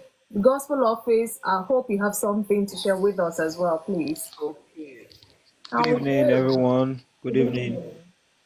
Oh, Good evening. good evening to I you. hope I'm clear enough. Yes, Yes, yes, we can. We can hear you. more than clear. Yeah, terrible network we have here back in Lagos, Nigeria. So, basically, everybody has spoken my mind. Tamara, kudos to you. Yeah. Kudos to you. So, I really heard what she said. She spoke a lot, then good as well. She's practically said everything. I just want to come in here is that where I want to come in is you need to you don't need to be desperate. A lot of desperation online, Yeah, I you get know a lot of desperation online. People are like, because they are not getting any younger, especially for the ladies, it. Mm. they just, oh no. Yeah, the network is a bit poorly. I can see some red bars, but you can carry on. Hopefully, we'll Yeah, see. Oh, so it's all about mm. Oh, and on those yeah, your network is fluctuating. So, oh no. exactly. Okay, let's see. So just, Are you still speaking though? can you hear me? We can hear you now. Okay, let me just drop it fast before you start breaking again. So the major thing there is be very spiritual while you're going about or what you're doing, Mm. while you're going to those sites. Be very spiritual and and have the spirit of discernment. Mm-hmm. You should be able to know from the communication of someone like me. If I communicate with you for an hour max, I know the kind of person you are. There are some questions I will ask you. I know who you are Mm. by the grace of God. So Well, be very sensitive. Yeah, be very sensitive while you're talking to people, and be very spiritually alert. Don't waste time. Don't waste time chatting with someone where you already know within the next 5 6 minutes that no, no, no, no, this is not the person. yeah. It actually works. Look at Moses Bliss, for example. Now, it's a very good example. Moses Bliss, Oh yeah. you know, you saw the way he met Mary just online. She just do the draw of his song, and that's how they met. Mm. And they are gloriously married today. So it's a monster online, and you can meet an angel. An angel online as well. Yeah. Yeah, yes, I really like that. That sums it up. Thank you. I don't know if you're still speaking Thank English. you. Yeah, thank you. Thank you so much. Thank you. Thank you for that. So, in other words, there's safety in loads of counsel, so to say. We have to be careful because whether you meet online or offline is your life we're talking about here. And everybody keeps repeating that, you can meet an angel online, you can meet a demon online, you can meet angel face to face, and you can meet a demon face to face. But in it all, whether you meet angel or demon, wherever, you know what you want. And you know that my people will say, what you're not going to eat, don't sniff it. So if you know that this relationship, even by the talks alone, there is no way, stop wasting each other's time because you waste time, energy, effort, and all of that. So what's the point? So thank you so much for that contribution. I really appreciate you. Hi. Yeah. Hi. Just something just came into my mind right now Okay. because based on the topic we said, is online dating safe? So Yeah. most of us that have contributed are contributing from this part of the world, and people on this life might be people from all over. Say mostly from Africa. If you are doing online dating, like one thing that gospel also said, and I said it, and God also said it, is you need to know what you want, what you're looking for, because what you're looking for will attract the kind of person you'll be meeting at the end of the day. I mean, to an extent. So we are speaking from the aspect of marriage. I'm just bringing out this point so people don't misunderstand this whole thing. I said, I heard on this live and it says it's safe to date online. Because first of all, you can't just say, I'm going online and I'm getting married tomorrow. No, you need to get to know this person, date this person, even if it's 2-3 days. So there's going to be a dating stage first before you get into marriage. Most of the relationship people end up in dating stage. Just because you go online and you date a person doesn't guarantee that you marry. I used to say something. I said, just because there are different stages. There's a stage where you have an encounter with this person and you just end it there. And there's another stage where you get to know this person and just as friend, and the person remain just as friend. Another stage where the person become a boyfriend, a lover, and it ends there and it break up. Another stage where you get to marriage and you pursue forever. Another stage of marriage where you pursue and say, this is not working. And then there are different stages. Just because you meet a person and you get married doesn't mean you'll be with the person forever. Anything can happen. But just for the sake of this life, if you are mostly in Africa and you are online looking for a relationship, and you know within your heart that you're looking to settle down, and you meet a person that is, like I said, I met my husband he was in London at the time, and because of this part of the world, to an extent, it's safe. So I was free to travel, he was free to travel. But if you are in Africa and you meet someone online and you need to travel, first of all, pray very well before you even meet that person. Secondly, tell your friends and family members where you are going to, who you are going to meet, the address and everything, possibly the picture. I don't mean the picture online, the picture that you have seen after having a video call with that person. Sorry, Tamara. Yeah. Sorry. Please do not go to an enclosed, look for a public place to meet for the first time you're meeting. Do not go into the person's house like I did innocently years ago. That was then. That was over 2 decades ago, which the world was still a better place or safer place. So please, you're meeting them for the first time after how long, whatever you've been talking online. Make sure it's in a public place. Please. Emphasis. Public place where there are people, crowd, if possible. So you can carry on, Tamara. Thank you. That's very important point as well.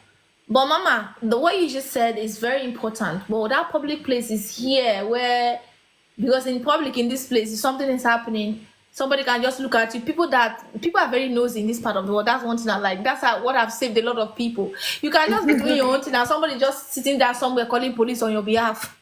In this part of the world, these things happen. But in Africa, even if you go to public place, for example, I'm meeting Mr. A for the first time. I travel to another city and he says, let me take you to Sizzlas. Sizzlas is a public place. We go there, we eat, and at the end of the day, I'm feeling relaxed. This man is so nice. He took me to a public place. And then we go to a house. What happened midnight, nobody knows. So the most important part when it comes to Africa, a public place in this side is very important. But when it comes to Africa, don't be, I don't want my friends to know because I don't want them to snatch. Let your family and friends, let somebody at least close to you know every detail of that person you are going to meet. Because we don't want to hear somebody is missing tomorrow morning.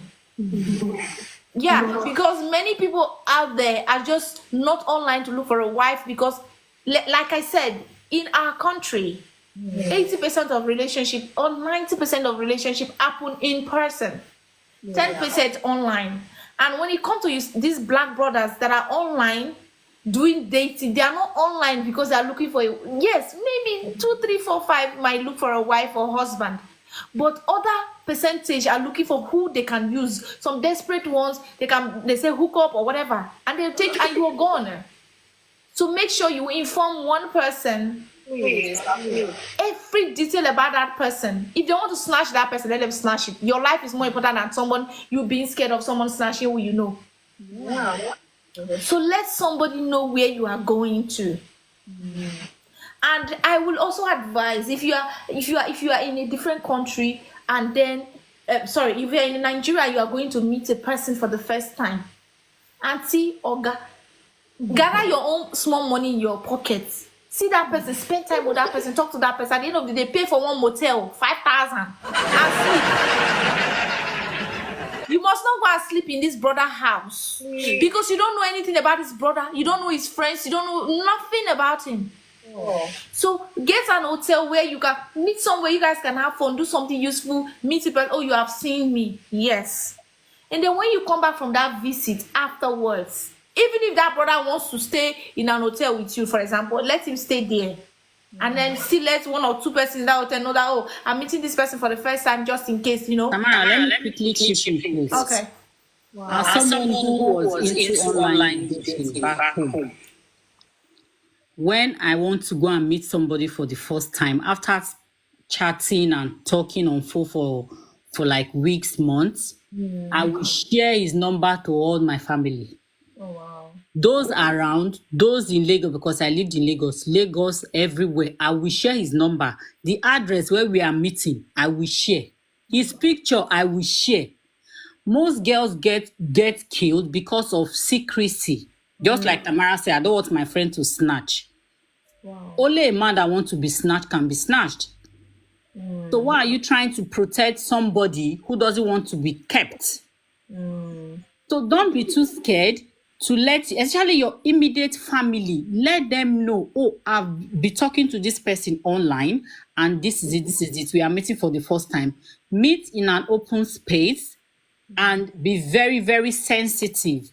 Facial contact, body language is very important.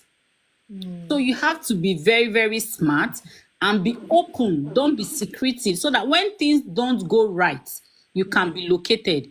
And I had the best relationship of my life online back home in Nigeria. And the funny thing is, the same site I was using when I was in Nigeria, that was the same site I used here that I met my husband. Oh, wow.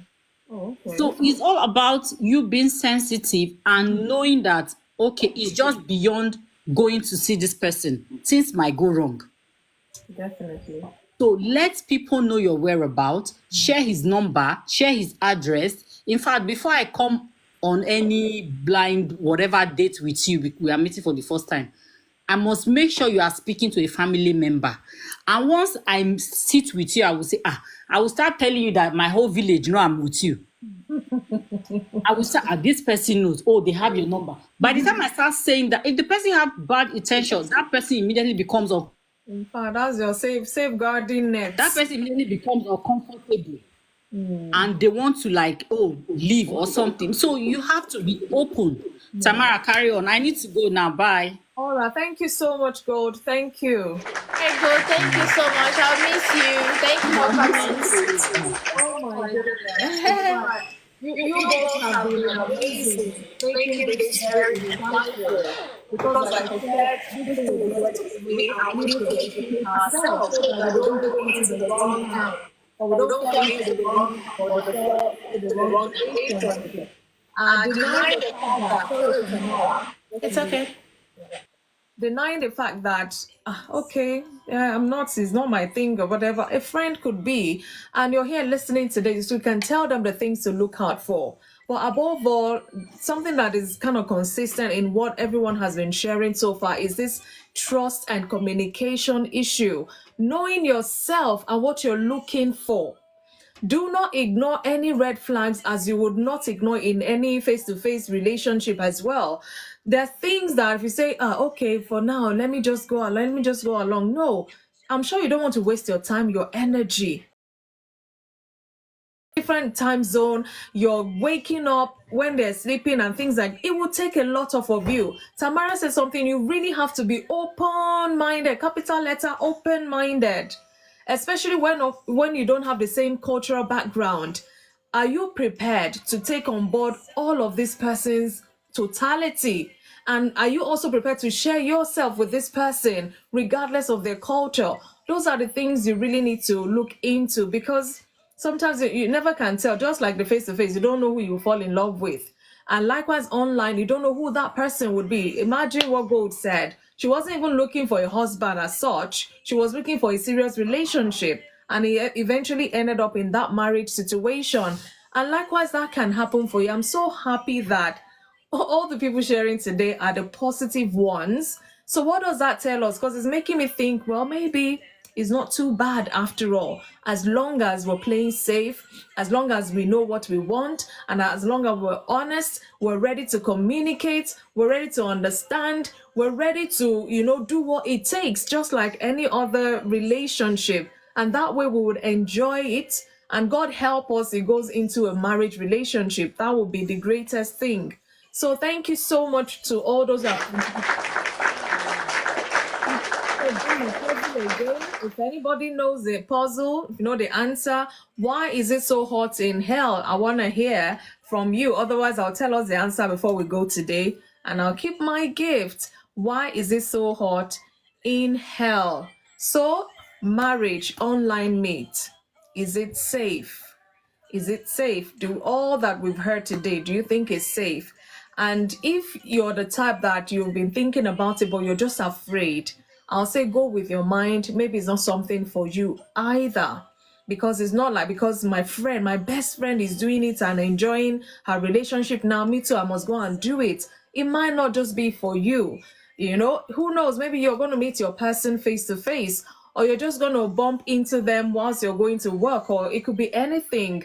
For me, as long as I'm not sure, as long as I'm having doubts about something, I don't do it. That is me personally. I go and pray to God. I have clarity or whatever. Because what works for Miss A might not work for Miss B. And what works for Miss B might not work for Miss A. So all of these things we need to pay attention into. It is your life.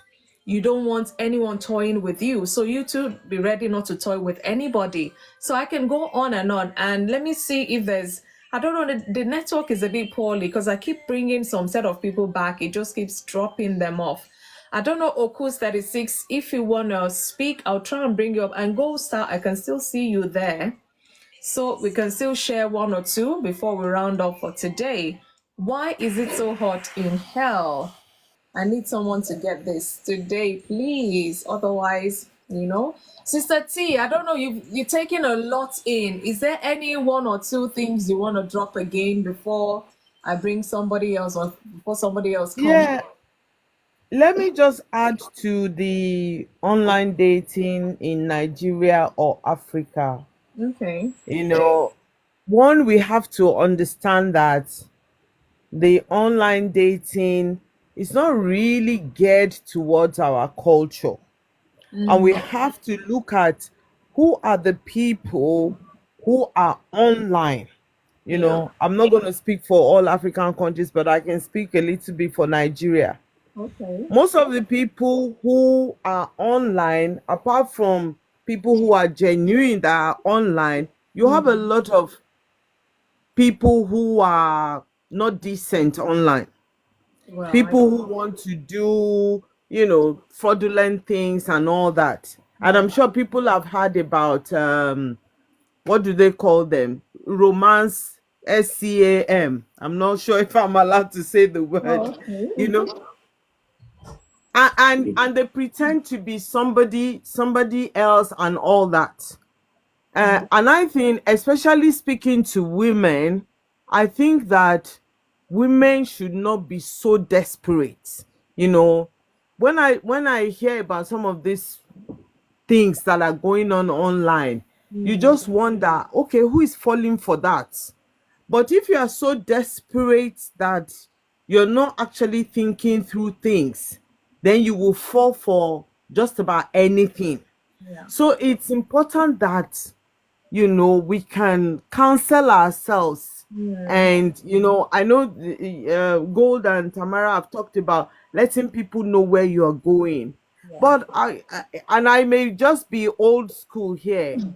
I think that it is not the woman's responsibility to go cross country or across states to go and visit a guy.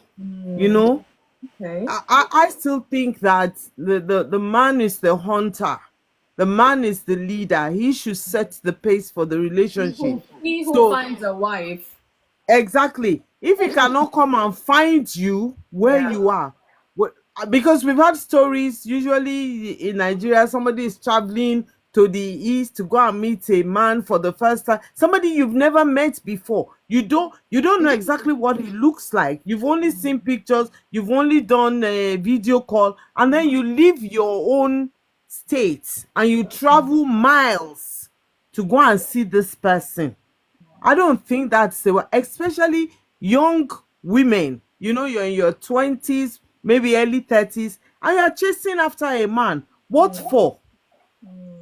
We should have it's not that you won't visit eventually, but we should have some kind of self-worth and self-esteem. It's not pride, it's not any of those things, it's not playing hard to get, it's not any of those things. But let him make the first move. If he is indeed a man that is what is weight in gold, let him make the first move. Let him come. Let you get to see him, maybe introduce him to friends and all that. All of that interaction will help you to determine who this person is. Will help you to determine, okay, when am I going to go and visit him? When he has come maybe once or twice, the fact that he even comes once or twice like that, it's also an indication that perhaps he's serious about this relationship before I carry myself and go and start throwing myself at a man. Really, we should have a bit of, decorum and not show ourselves to be desperate in terms of going to, because usually these ugly stories are usually a woman that is going to see the man for the first time, and then they get violated, they get all kinds of things happen, and the stories are not pleasant. But why is it the woman that should make the first move? I don't agree with that personally. I do not agree with that personally. So we need to be careful. We need to make people aware where we're going. We also need to be careful. If somebody is putting pressure on you and say, come, if you know you are serious about this relationship, come. Maybe that is a reason for you to think twice before you actually go. Because not everybody that is online is genuine. We know that people use the online space to carry out activities that are not pleasant. So the fact that you're meeting somebody online doesn't make the person genuine. And some people can talk the talk. They can say all the right words. They can wear a mask for you and present themselves as though they are the best thing since sliced bread. But you just have to be careful. Be prayerful, be careful, communication, all of the things that we have spoken about, letting people know. But there are things that we call common sense. And like somebody typed in the comment, common sense seems not to be common. If you have that gut feeling that then maybe you need to take a pause. Yeah. Very, very crucial.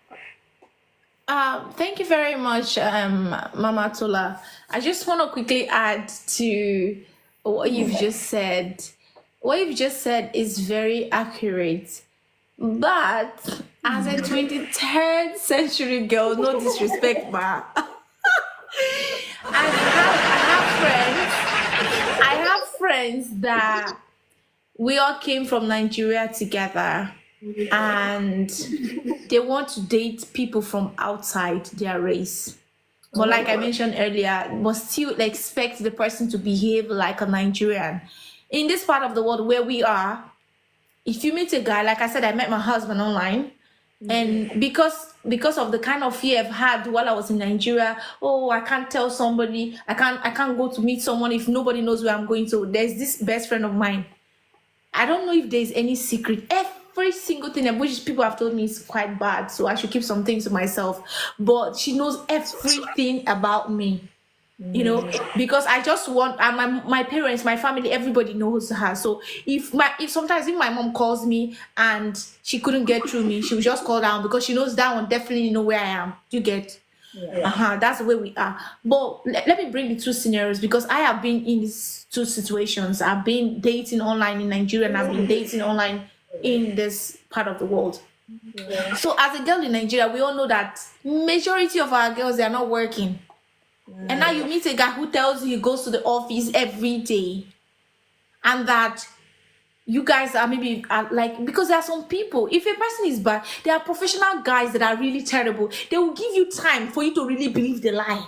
Like they can make up a lie and give you enough time for you to now, you will not even feel like, in fact, you'll be wondering like, doesn't this guy want to see me? Why is he not making the move? You will not be like, babe, when are we seeing? When are we seeing? Like, oh, I'm very busy with work and all that. You as a jobless fellow, you'll be like, oh, don't worry, babe, I can come, I'll travel. Because the one you're chatting with one guy 2 days and the guy said, my mom is pressuring me, I want to get married, I want to settle down, but I've been too busy, so I've not had the time. That's why I came online. Of course, for me now, back home, like I said, I was doing online dating. The reason was because I have my business going on and I have a job at the company already, so I'm like in between. So what time? The time I should have day off, weekend, I'm at my shop doing something, and then during the week I'm in university doing something. Do you get? So there was no time for me to now go outside and do, so I just do online dating. Now it was quite hard for me to, because I was very strict with, I cannot travel. I cannot be in Nigeria. You tell me I cannot be in Delta State and you tell me to come to Ogun State. I'm not that kind of girl. If there's no boy in Delta State, then I will not marry. So I'm this kind of person. I like to have people around, not travel far. Except I travel to that place that is far and then let me establish a new relationship there. Because how I'm in Delta State, you are in Ogun State. How do we function? Do you get? Except I'm relocating to Ogun State, and within my soul and my kidney, I'm not relocating. Except you are the one moving down here. Like what I told my husband when I met him, I told him, look, I'm not moving from Cambridge because I have a lot going on for me already. But your kind of job, you can always get it anywhere. I'm a makeup artist, I'm an hairstylist. I've built my client base. I know how hard it was for me to build that client base here. So building it and moving over to London and starting from beginning, it's not something I'm looking to do. But your kind of job, you can do it anywhere in the world. So this is not because it's my husband. I keep telling every other person, I said, if I meet somebody outside Cambridge, I always tell them, look, I can't move because let me not come and deceive you that, oh, when things get, I'm not moving. Or why don't they go transfer? But I mean, there's a reason why I said that. So I find somebody that had on like, oh, I don't mind moving, I'll move. So I've always been the kind of person that I want relationship around. So, but some other people who don't really have a lot going, and you meet this nice guy who is making you happy, taking care of me, maybe he helps you one or two ways, and it's not even moved to seeing you. You'll be like, who is this guy? I didn't get wife. You are not the one having the pressure. Like, let me go to where this guy is and see what is going on. Do you get? You are not having this pressure. Most times, it's not even the pressure because the guy like I said, if a guy wants to do something, but they have a lot of other targets, other victims that they are working on. So you might even be the third person. But maybe that's God's own way of saving you. But you just because the guy is nice towards you and you be like, oh, don't worry, I will come. So that's why I said at this point, even if you have to go, because you can't really tell who is good, who is bad from afar until you get there. But if you have to go, because I don't see anything wrong in a girl going, to be honest. It's what you do when you get there, the means of how you get there that matters. No, I don't mean no disrespect, but I'm just telling you. Imagine me being your daughter, right? And you might say, oh, in our time, the man have to. Yes, in your time, the man will even come to the house and knock on the door and say, oh, I saw one flower blooming, I want to pluck it. In this house, in this era, you have to go and look for an open field and plant yourself and let somebody see you. They will not find you and come to your house. So, but while you are doing that, make sure you are open about it. Even if it's your mom you are close to, your aunt you are close to, anybody you are close to, mommy, look at daddy, oh, auntie, look at this person I'm going to meet. Mr. A is in so place. And if everything Mr. A has told you, and one thing very important, have money in your hand, especially if you're in Nigeria, you are going to visit a man. Don't go and be looking broke. Even if you don't have money, borrow money from your neighbor. Have money in your pockets. Because when you don't have money, I think the man sent you 10,000 for transport and your trip take you 9,000. You get there, you are left with 1,000. And the man was like, come and do this. And you say, oh, I don't want to do that. The man like, okay, come and be going. And you don't have money to go back. So have money in your pocket first of all. I'm just giving have money in your pocket. When you go there, you see things you don't like. Yes, even if you can't pay that money back ASAP, your life is there. You will definitely pay that money you borrowed. Go back to your house. If information the man has given you that you are giving to whoever you have given to is different from what you are seeing when you get there, the moment you see that he told you A and you are getting there is B, look at bombastic side eye and then still act like you don't know. Don't go and say, oh, but you told me this and this is not. No. Act like you don't know. But once things are not the way you thought they were, that's the time you should be running back to wherever you are coming from. That's why you need that extra money with you. If things are not going according to plan, carry yourself and go back to it. When there is life, there is hope. You can get 1 million husband if you want in the future. You can have a lot of things going for you. But for me personally, like I said, I don't see anything wrong with the girl, especially if the guy is busy doing 1 or 2 things. And most in our side, we always say, oh, man is have to pay for 90, he has to pay for 100. So we'll just sit and relax and say, we're waiting for a boyfriend that will be a savior to help us. So you sit down. So you want to go and meet that man, no problem, go. But it's what that going process, let somebody knows. So that in the case they'll know where to start from. Yeah. So again, why I mentioned this, let me bring it to this part of the world. Okay. In this part, you hardly see somebody that is jobless, either a girl or a guy. Everybody's working. In fact, Oyibo, they don't work as much as we work. That for me, I've seen that. Some of us, yeah, for your friend and family members to come and spend 3 hours with you, they have calculated how much they would have gained in that 3 hours on shift. So many of us don't like to travel. But if it's someone that really wants a relationship and you meet a guy and the person is like, most people, especially most people from the other side of the world, they'll be like, oh, can you come and visit? Because all these people, they don't like spending money. Well. You see the way Niger boy will take you to Sizzlers, buy you food, even pay for hotel for you to go and sleep. Yeah. Before that man will even come, some of them would have calculated their coffee money. I remember one time I went on a date with somebody.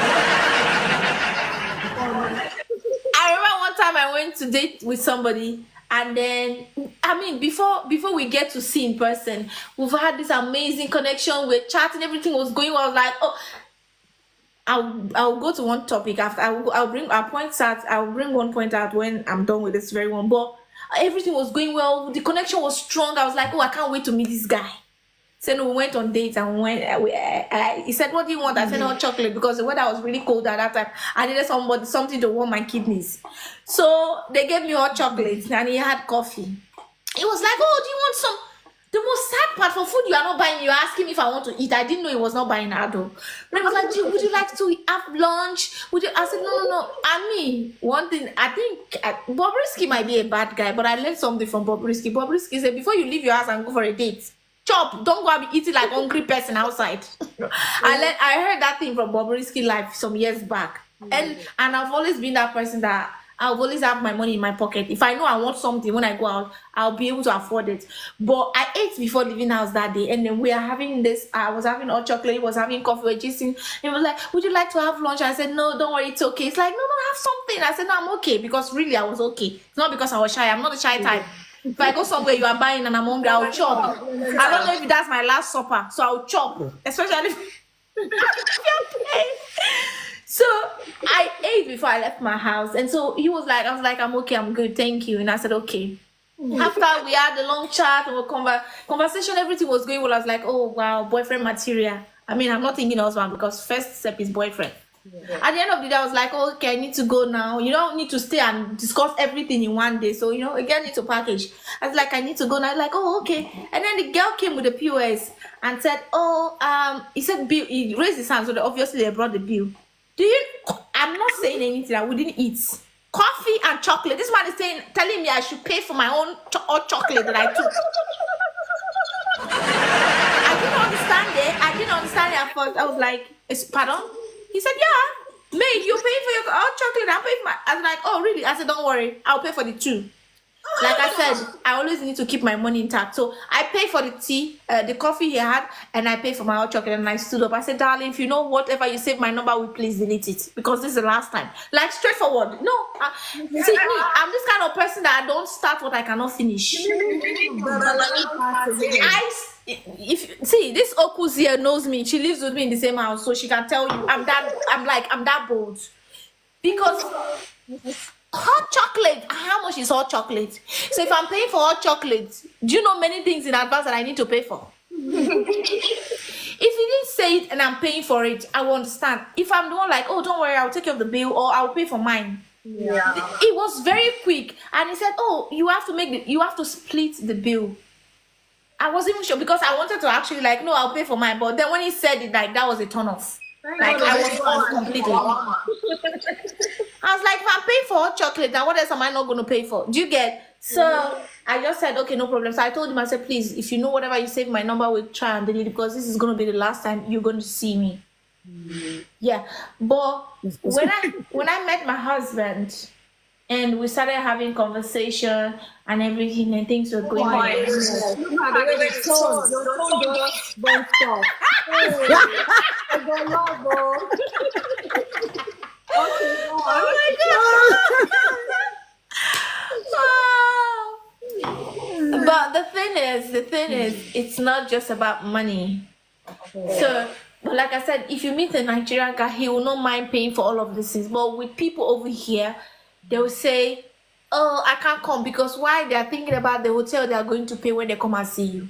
Obviously, most people will not. Even me, I will not permit a guy to come to my house and spend the night for the first time we're meeting. So we'll definitely meet somewhere. So if somebody is coming from afar, he wouldn't want to drive back. So he would suggest you go back. And in this part of the world, if I go to, I will be bold enough to go to a man's house. Depends. Like I said, I will always give information and all that. But I'll be more comfortable going to a man's house to sleep because I know even if the man mosquito bite his hand and he move it and mistakenly touch me and I say, hey, move that hand. 2 seconds, he will move the hand because even he is very scared of having me in his house because I can wake up the next day morning after having sex with this man and say, oh, he raped me. And that man is in trouble.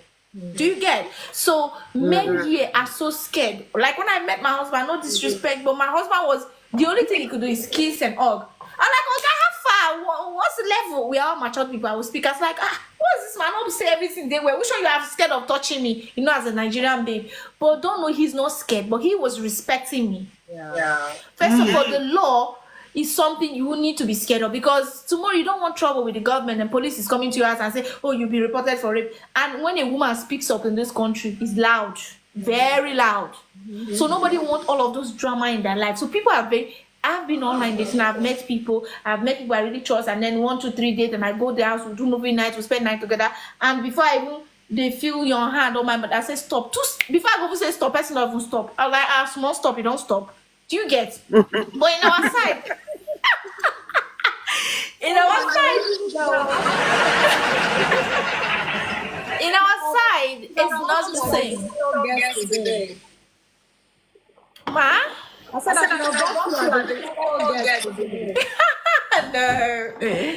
No, but just because my majority of my relationship has been online, so I have experience when it comes to that.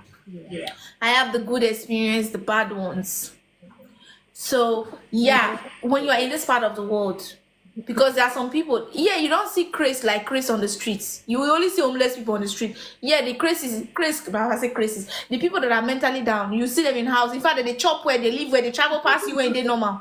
So you might not know who is actually crazy and who is normal. So tell somebody where you are going. In case of anything, they'll know where to find you from. But yes, it's safe to go and visit a person. Like you said, let it be an open place. In this part of the world, meet a person online, meet them in an open space where you guys can get to talk. Oyibo will not mind if you go and meet him and then just have a drink and coffee and walk around and you go back to where you're coming from. He'll be very pleased. At least he has seen that you are real. Especially we that with colored skin. They've heard so much about us. I remember in those days when I'd be like, they said, oh, where are you from? And I said, I'm in Nigeria. I'm like, wow. I'm like, okay, what is me? Wow. What is bad about Nigeria? Do you get? Just because our name online is very beautiful. If you browse anything in our country, you'll be amazed with what you'll find. Yeah. But I keep telling people, I said, look, don't be doing wow in my face. I'm a good person and I know that for a fact. In your country, there are still dodgy people, there are still people who are bad. And this is all over the world. There are good and bad people all over the world. Just because you hear my own doesn't make my country the worst. I put people straight in that place. But I'm a proud Nigerian. Anytime I'll raise my Nigerian flag and wave it. I have never been ashamed of my country, never, because I know who I am as a person. So I don't need to say, oh, I don't want to claim this one. So if you don't want to talk to me, it's your loss. You don't know what you are losing. But me as a person, I know who I am. So I probably say, yes, I'm a Nigerian. If you have a problem with that, go to the next person. If you can't handle all of this, move. So, Wow. Let me let other people to talk.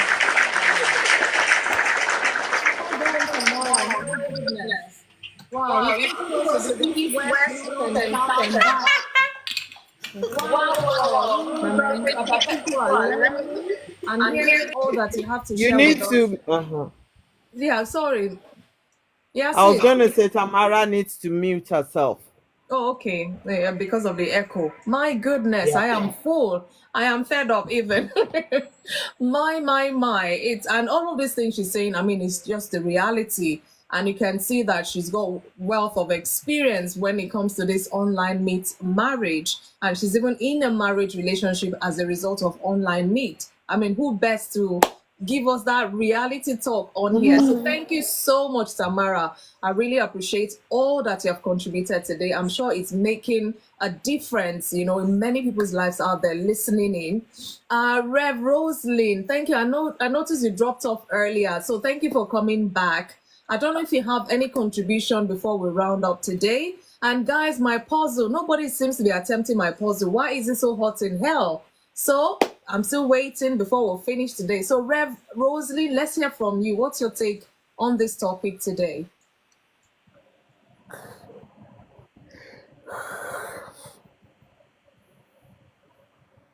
Rev Rosalie, I hope you're there. If you can unmute and let's hear you, Ram.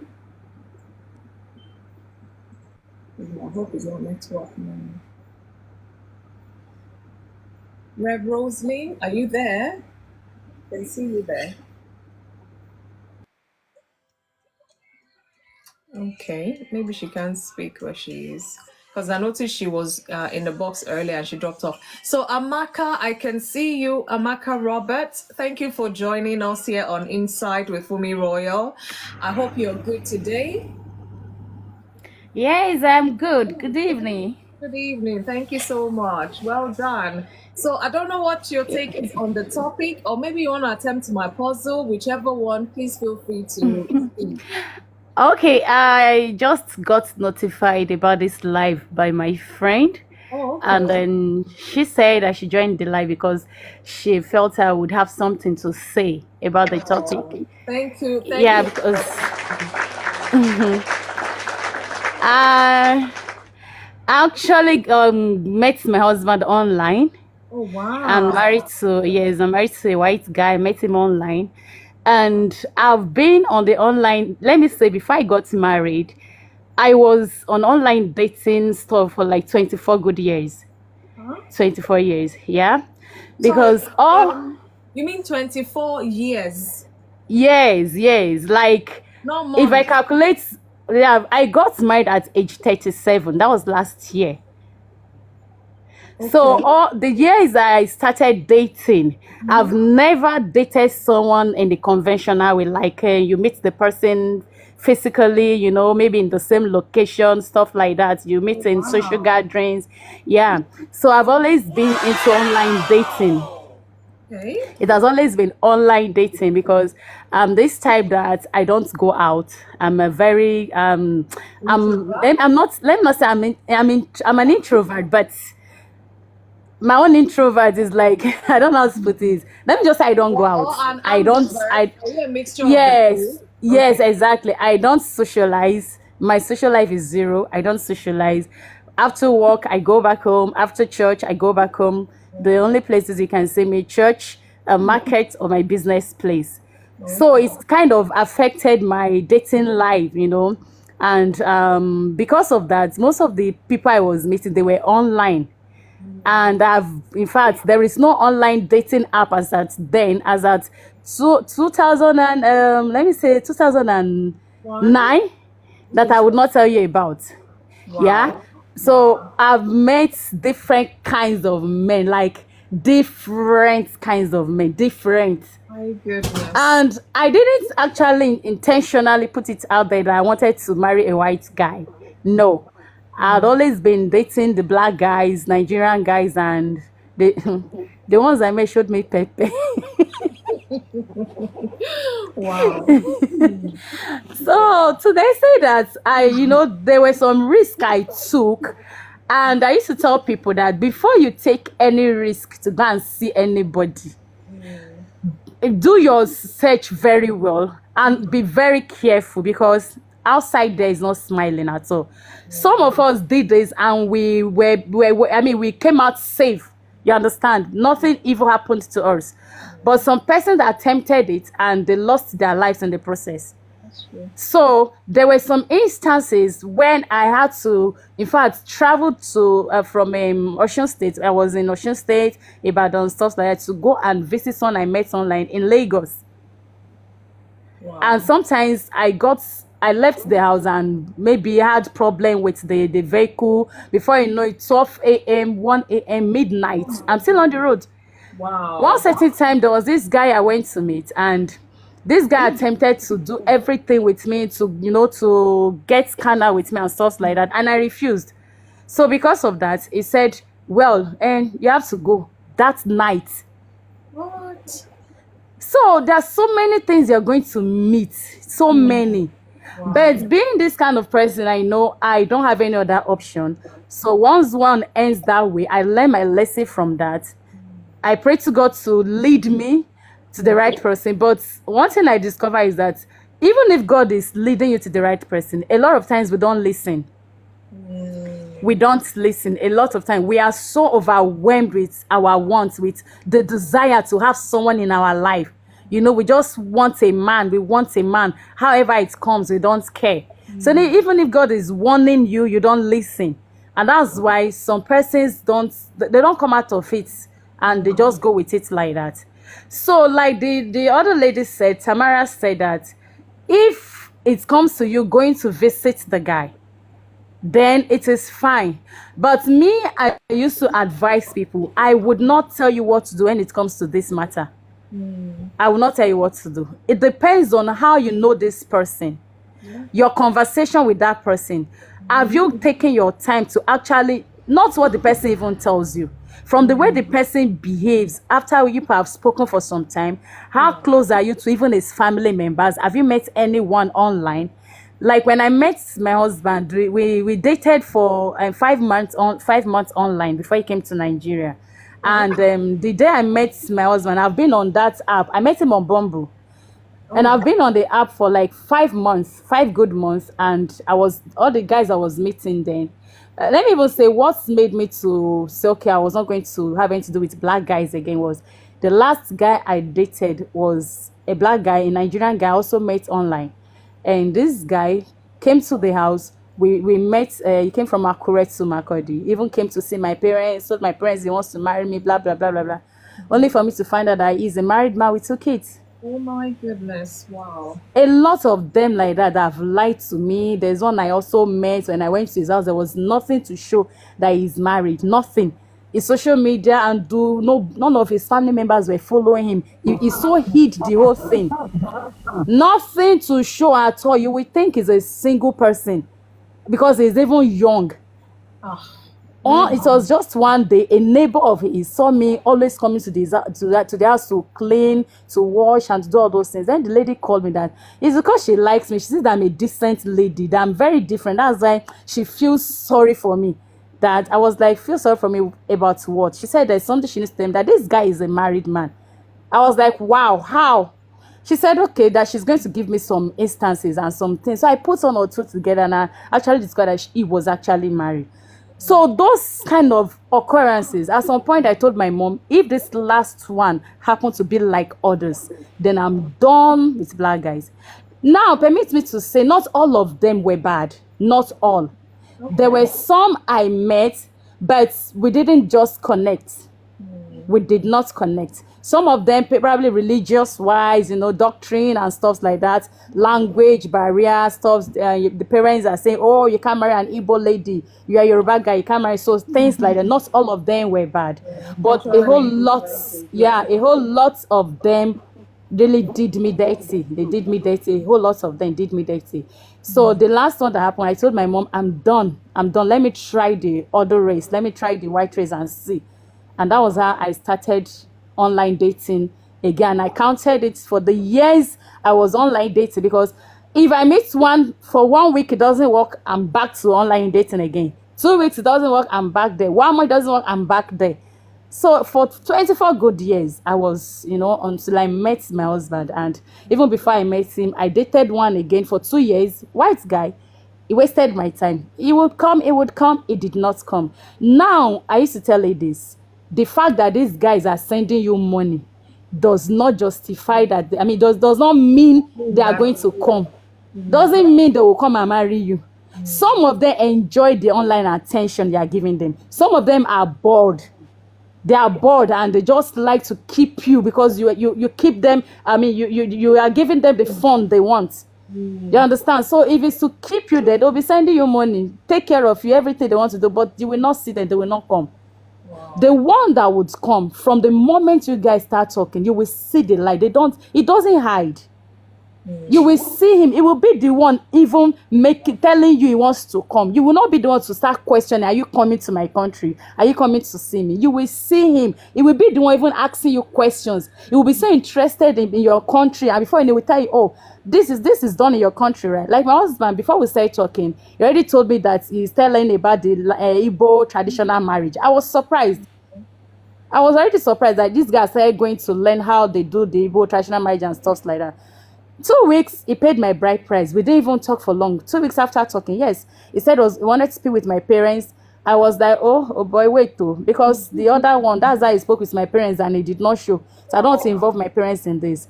He said he knows what he's saying, and this guy just asked for my parents and I introduced him to my parents. He also introduced me to his parents. They met online, did introduction online, asked for the list. We sent the list. He sent the money for everything. Everything was bought, paid for. We prepared for marriage. He came down to Nigeria and we got married. Now, I know of ladies, like there's a lady that met her husband on my live stream. She actually went to go and visit the guy and they got married there. Yes, it works for some persons. If that is the arrangement between you and the person, they're fine. But it works for A doesn't mean it will work for B. Definitely. All you just need to do, let God direct you, let him lead you. And I believe if it's God leading you, you will never make a mistake in life. You will never get it wrong. So that is one thing I have to say. It's in both ways. You can either go and meet him or he can come down to meet you. But majority of the guys, they come down to Nigeria or to Africa or any other part of the country the lady is. So whichever, but let it just be the real person, that he is real, you are also real. So that is just what I have to say. Thank you very much. In fact, I am short of words. She even took us to another level. And the fact that, one thing I love so much about your story and what you've shared is the fact that you know what you want. You were not desperate. Yeah. You are the first person you just jumped at and that was it, you know? So you know your worth and you know what you want or what you need for your life. And this is one message we're passing across there. Don't sell yourself short. Don't settle for less. Don't say, I will manage. He will change later or she will change later. Don't settle for less because look, lifetime is marriage. It's not, okay, because you offend me now I know who you are, I'm not doing it again. How many people do you want to keep going? So why not be steadfast? And like you say, everyone has been mentioning the God factor. Pray to God because even the one you meet face to face still needs prayer. How much more the online, So thank you so much, Amaka, for sharing your story. I believe, in fact, it's really touched me and I've learned. Know your worth, know who you are. Don't sell yourself short and be careful, be careful. Don't let anybody deceive you. If you notice any kind of red flags like you will notice in any other relation, please flag it. And if you notice that they're not paying attention to it or they are ignoring or dismissing it, I don't think that person is for you. So the same way you're being careful with somebody you see face to face, the same way you ought to be careful with this person online. And now more so that it's gone offline, you're now meeting face to face. You need to be vigilant. You need to be discerning. You need to be a lot of things, so much so. So thank you so much, Amaka, for sharing. I'm coming to Gems147. I don't know if you have anything to share before we round up today. Guys, my puzzle is still waiting. Why is it so hot in hell? Please, if you know that puzzle, tell us the answer and you get the gift. So, James, let's hear from you, your take on it. I'm going to mute you soft so that we can hear James. Thank you. Hello, James. How are you? Yeah, I'm good. Yourself? I'm good, thank you. You're welcome to Insight. So I don't know what perspective you want to take us to on this topic today. Marriage, online meets. Do you think it's safe? And what's your take about it? Uh, Oh no, no, no, no, no, no, no. Okay, you're still there. Yeah, I think your network. We can hear you Can't you hear me? now, but yeah, I think your network is not stable. But it's You okay. can Let's hear hear me you. now. Yes, I can. Uh, I think it's because of my earpiece. Okay, But yeah, if you can sometimes. hear me, then that's okay. Yeah, we can hear you. Hopefully, it stays this way because it kind of goes in and out. Oh, okay. Yeah. Right. Okay. Let me just say what I have to say. It's a bit Yes. of a tricky one. It's a big Okay. risk that we normally take if you don't know the person and you meet online. I've Mm-hmm. had that experience, and it didn't end well as well.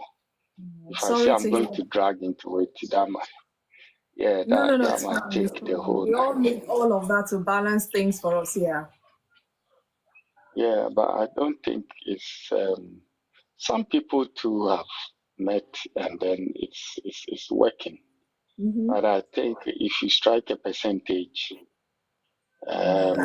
it's about 15 or 20 out of 100. So it's a gamble. Okay. Yeah, it's a gamble. Mm. Most people online are not themselves. Most of Mm. them even are not mentally stable. Wow. Most of them too, they just come in to exploit. They Okay. see this, yeah, they see it as an opportunity for them to exploit people, virtually, and then once they meet, also the work has been done virtually, so it's so easy. Whenever they meet, it's easy for them to be taken advantage of. Because as you know, most people, especially in the West, are very bored. Yeah. Yeah. Some needs to engage people. You don't even have time to talk to people by the roadside or on the train or on the bus. Mm-hmm. And fortunately, the only way most people interact is through online, just as we are doing now. Mm. Yeah, and I think that is the world we are in now. Because if I Okay. meet you right now by the roadside and I say hi to you, you might even choose not to answer me. If I approach you and I start maybe want to have some form of a chat with you, you see it to be strange. But you see, Yeah. I'm more relaxed and comfortable as I'm talking to you now. If I Well, should, if I was to be on imagine all video, of you in the box bombard me in reality. Apart from the people I know, I'll be like, okay, what's happening here? I know. yeah. But now you are relaxed. Even if I say certain things, you are still relaxed. Yeah. But even though you might be influenced at some point, I mean, in quote, by the time we meet in reality, it's like the grounds are already prepared. And Mm. that is unfortunate. That's the risk involved. Okay. But in real life, it might not even occur to me to approach you. Well. You get me? So there is that danger. Mm. People build confidence online to the point where they are able to say certain things to convince the opposite sex, especially, and then most of the times it results in a bad way. I But in know. real life, it would have been difficult. In real Mm. life, you might have considered most of the red flags, the body language and stuff. But because the confidence was built virtually, it builds a solid foundation for those who are in to exploit. Because most of the work will be done virtually. And once you meet in person, it's easy. Okay. Yeah. So I see the virtual world to be a hideout for people to do all kinds of for people to do all kinds of evil things to each other. It's an opportunity where people just take advantage of people. It's true. Yeah. Thank you. Thank you for that, because at some point I was waiting somebody will have to come and balance, this uptone, and not that I'm saying we must hear the bad one, but it's just for us to learn, because you have to be able to compare and know what to look out for in terms of the good ones and in terms of the bad ones as well. So thank you, Jemmy, for sharing that. Like we said, it's not all bad, but there is bad in there.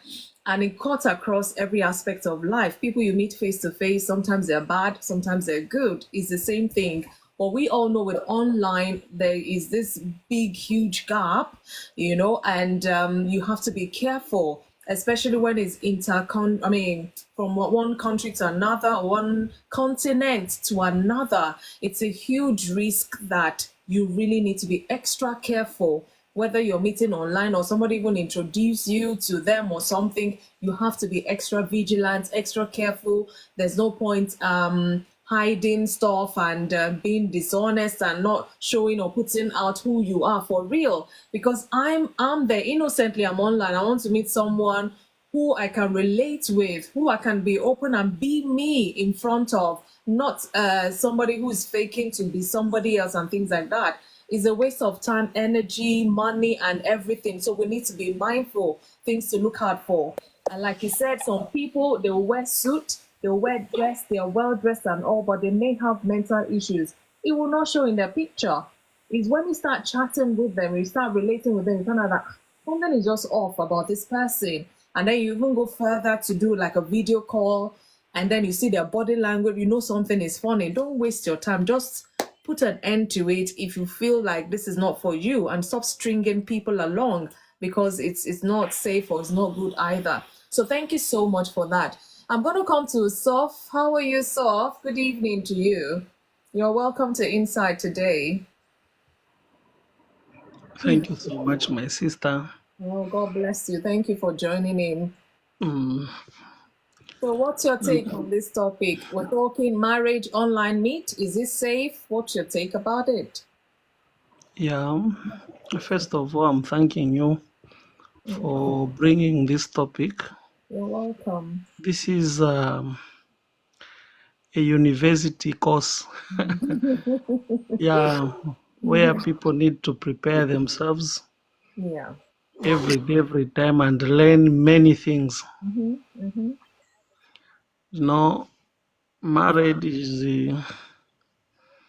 Marriage is another world, I can say. It's another continent, I tell you, or another planet where only issues of marriage is concerned. Yeah. Marriage is not something to play with. No. If you don't know how you can go about it, it's very dangerous for you. Yeah. So let me first ask. I beg a pardon for asking these questions. Probably it can hurt other people outside there. I'm sorry. It's fine. Let's hear But it. but I've just have to ask them. When we bring this issue of marriage, and people try to bring in points upon it, we first have the basis or the foundation where the marriage is lying on. So probably we can have the types of marriage that comes from these sources. Number one is there is a traditional marriage or culture, something like that, Yeah. Okay. and people respect it. People learn something from that. The other one is the modern marriage, the modern type of marriage also. Ya kizungu. I speak Swahili. You Yes. translate for us. It's fine. Yeah. Yeah. The modern marriage, when I point out modern, then you understand by me saying modern. Yeah. the modern marriage. Yes, that one. You should also know something from, if it is not modern, then is it a Christian marriage, a Christianity marriage or not? Okay. Yeah, all those are types of marriage. Is it an Hindu marriage? Is it a Muslim marriage? Is it, where are you getting the points or the concepts from? Which source are you getting those ideas so that you can help your friend outside there? And which one seems to be very strong or concrete that probably people can stand long life without probably meeting any troubles or yeah, something like that. So we should know all these issues. Yeah. You know, marriage, um, the last point maybe I can say people should know these things. Whether we meet on the line, it doesn't matter. No problem. It's just good. Whether we meet face to face and then we begin our story, it doesn't matter still. Okay. But my hosts, what matters a lot is the reason behind why people should marry. Okay. You understand? Yes. Yeah. Why people should marry. Why? The reason why people should marry. Now, according to we Christians, we have our own reasons why we should marry. And we understand the type of marriage in Christianity. Yes. Yeah. So we can go that way and probably we can lead it that way. Christianity. Now, if we don't know something concerning that or we don't know anything from the source of being a Christian, then if you bring in points or you bring in advices or ideas, you should exactly bring the source where you are taking those ideas from. Yeah. Because online, it doesn't matter. Online, I can propose, for example, I propose you are from America, I tell you, come I marry you. We can, yes, it's simple, it's not a problem. So you Or think face it's to safe? face, or we are living in the same community, we start the story. It doesn't matter. Okay. Yeah, and that one cannot even bring any harm to your marriage. But what can bring harm or hot soup is the reasons behind that marriage. Why are you getting in marriage or why are you marrying? Why? That is very much important. Thank you, maybe. Thank Just you. from there. Thank you, Soph. Thank you. So he's kind of taking us way back to the foundation of marriage institution itself. Why are we getting married? Whether you're finding your partner online, whether you're finding them face to face, or whether you're being, last week we talked about arranged marriage, whichever way, what is the foundation of that institution for you, or what does it mean for you before you go looking for a partner to make sure you have that marriage you have in your mindset or your desire. So I get where Soph is coming from, which is, what anybody, if you want to go on a date, to what end? You just want to go for dating spree, having fun till you're 100, or you're going on a date to meet the right person, or you're meeting people face to face to meet the right person. What kind of marriage setting are you hoping to find someone who will share the same values, principles of marriage with you, which I get so much. So thank you for taking us back to the basics. So Lady Bless, I'm going to be rounding up with you today. Thank you so much for joining. I see all your gifts. Thank you so much. I don't know what your take is on it. The only one question I asked after the talk was, marriage, online mates, do you think is safe? Because like I said in my talk, it's here to stay. And I have Tamara, who is proud. I can proudly say, you know, she met her husband online. They've been married for years now. And then we had Gold. You know, she left early, I guess. She had maybe one or two things to do. She also met the husband online and, you know, got married. She's 3 years into her marriage. So we had some success stories as well. And we had tips to learn what to look out for, because all of this relationship, they have their challenges and we cannot ignore them. We need to learn to do better, handle things better, so we can still enjoy that relationship. So Lady Bless, I don't know what your take is on this before we round up today. Thank you for joining. Good evening, everybody. Good evening. As for me, online marriage, I don't have a problem. I don't have a problem with it because it all depends. Because at times you may meet someone online and the end you see that that person can be a good person. For me, when you want to get married, maybe you meet that person online. The fundamental issue is that you must constitute that marriage if the person is a Christian in the way of the Lord, you understand? So you must get to know each other very well before you can go into that relationship, because at times, even let's say you meet your partner not online, there is a courtship, there is a lot of things that you need to do so that you can know that man or you can know the woman better. So also when you meet someone online, you also need to go for courtship.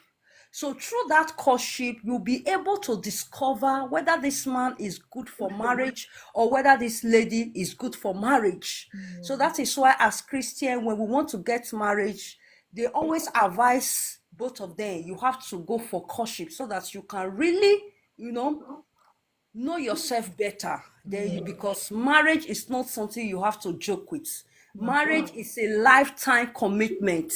So if you are committed to that man or to that woman, it doesn't matter if you met him or her online, but what matters is that does he or she really know that it's a lifetime commitment? So can you commit to that man? Can you commit to that woman? That is what really matters. I don't know if you are getting me. Yes, very much. So that is why meeting somebody online for me is not bad, but you have to go for courtship. If it's a Christian, you have to know, study the man, study the woman, because I've had some stories that somebody will say that I met the girl or I met the guy online, but we are married 20 years ago. So I don't think that they just met and they just, conducted wedding within 2 days. I believe that they go for counseling, There are proper things that I believe they must have go before they conducted their marriage. So marriage online, it can still work out. Okay. Thank you. I know I said you will round up, but this question just came to mind whilst Lady Bless was speaking. Tamara, this question is for you.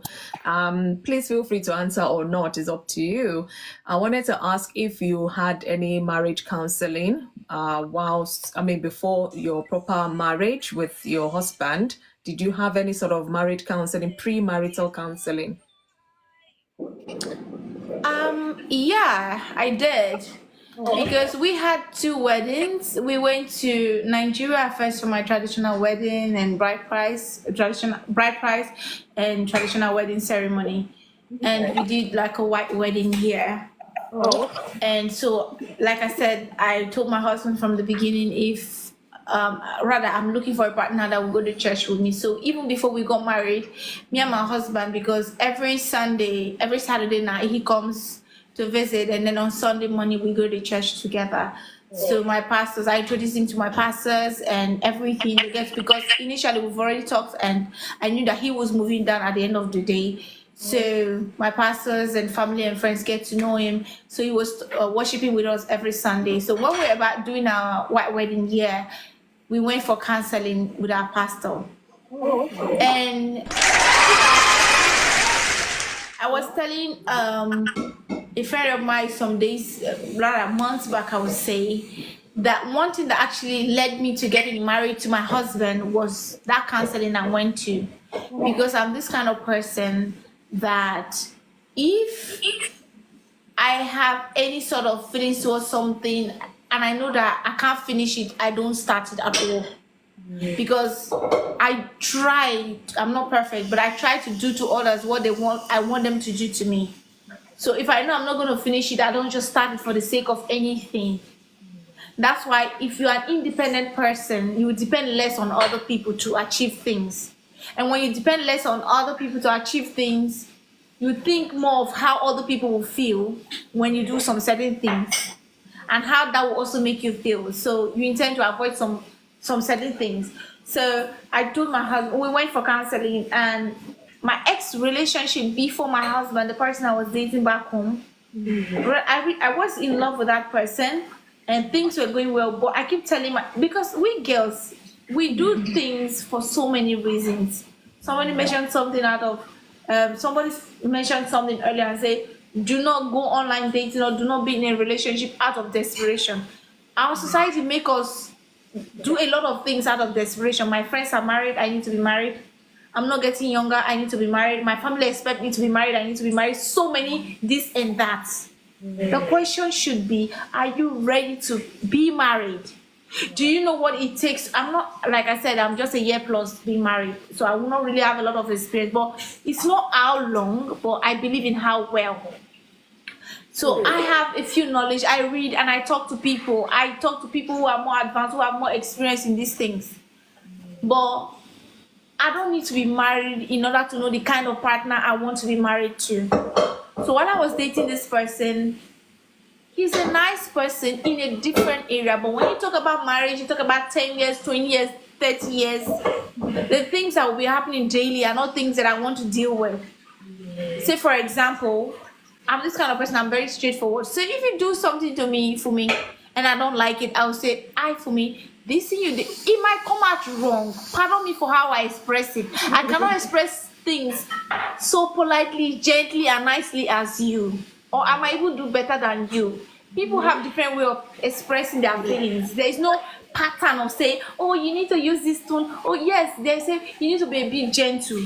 But what if I grow up and I'm not angry, but this is how I sound? If you know me, you know that Tamara is not angry, but this is how she talks. Do you get this? How when you know that person, it will make you understand that person. So I don't need to use, oh, hi, Wumi, are you all right? No, that's not it. I can insult you politely with the softest of voice. And I can still be very loud and insult you. It's all the same thing. It doesn't matter the tone. Insult is insult. So why all of this was going on, I was with this guy, and if I did something wrong, he will not say it. And like I said, I'm a very straightforward person. If you do something, I just say like, oh, you did this thing and I don't like it. So I can get that burden off my chest and I can smile genuinely with you. I don't want to have you in mind and pretend when I see you that I like you. I would prefer you tell me, oh, Tamara, you did this and I don't like, oh, I'm sorry, I didn't know this was making you upset. I'm really sorry. And that's it. Rather than smiling with me and killing me. But he would not say, he would just keep it in his mind. And the day I said, oh, babe, you did this thing last night. Maybe we had a party and something went wrong. And I complained about it in the morning. Oh, do you know 2 years ago you did this thing and I did not say it? 5 years ago you did this one and I didn't say it. Last night, why won't you tell me? Why would you wait until now that I have something to say and you're not saying it? Do you get? Yeah. So, and this is not the first time. 1, 2, 3. This is like a pattern. Whenever something goes wrong, he will not say it. He will keep it. But once I mention my own concern, then he will remember what I did a few years back. And we will not argue because I'm this kind of person. Like, why would you tell me like, okay, now we are fighting? So we'll go our separate ways for maybe 1 day or 2 days, 3 days. What if this person is my husband? Imagine the kind of life we'll be living in that relationship. And most of us, either we admit it or not, especially if you have been somebody that was heartbroken one way or the other, we all have that experience we put in our bags and transport to our new relationship. Subconsciously or consciously affect us. I'm speaking from experience. So when I went for counseling, when I met my husband, if he does something, I'll go like, oh babe, you did this thing and I don't like it, I don't like it. And he said, oh, I'm sorry, I didn't know you were upset about that. And my husband will just leave it there. And I'm like, okay, that's all you have to say. I'm not gonna lie, I'm not a perfect person. I'm like, really? So you just threw sorry at me and that's it? You don't have anything else to say? You were like, Tamara, I just said I'm sorry. I was like, I know, but what else, you know? Do you know why I'm asking what else? Because I have been damaged from that toxic relationship I was having, that he will bring out something from 10 years ago and we'll fight about it and then we'll argue and then we'll go for a few days, 3 days. Subconsciously, I was expecting him to say, oh, you do this thing and you do that one and I'm expecting you, you know, but he wasn't doing that and that became my problem. And I remember my pastor saying, write all of the things you don't like about your partner. I did.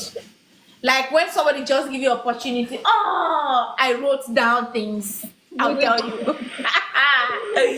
And my then fiance, that's my husband now, he wrote things down.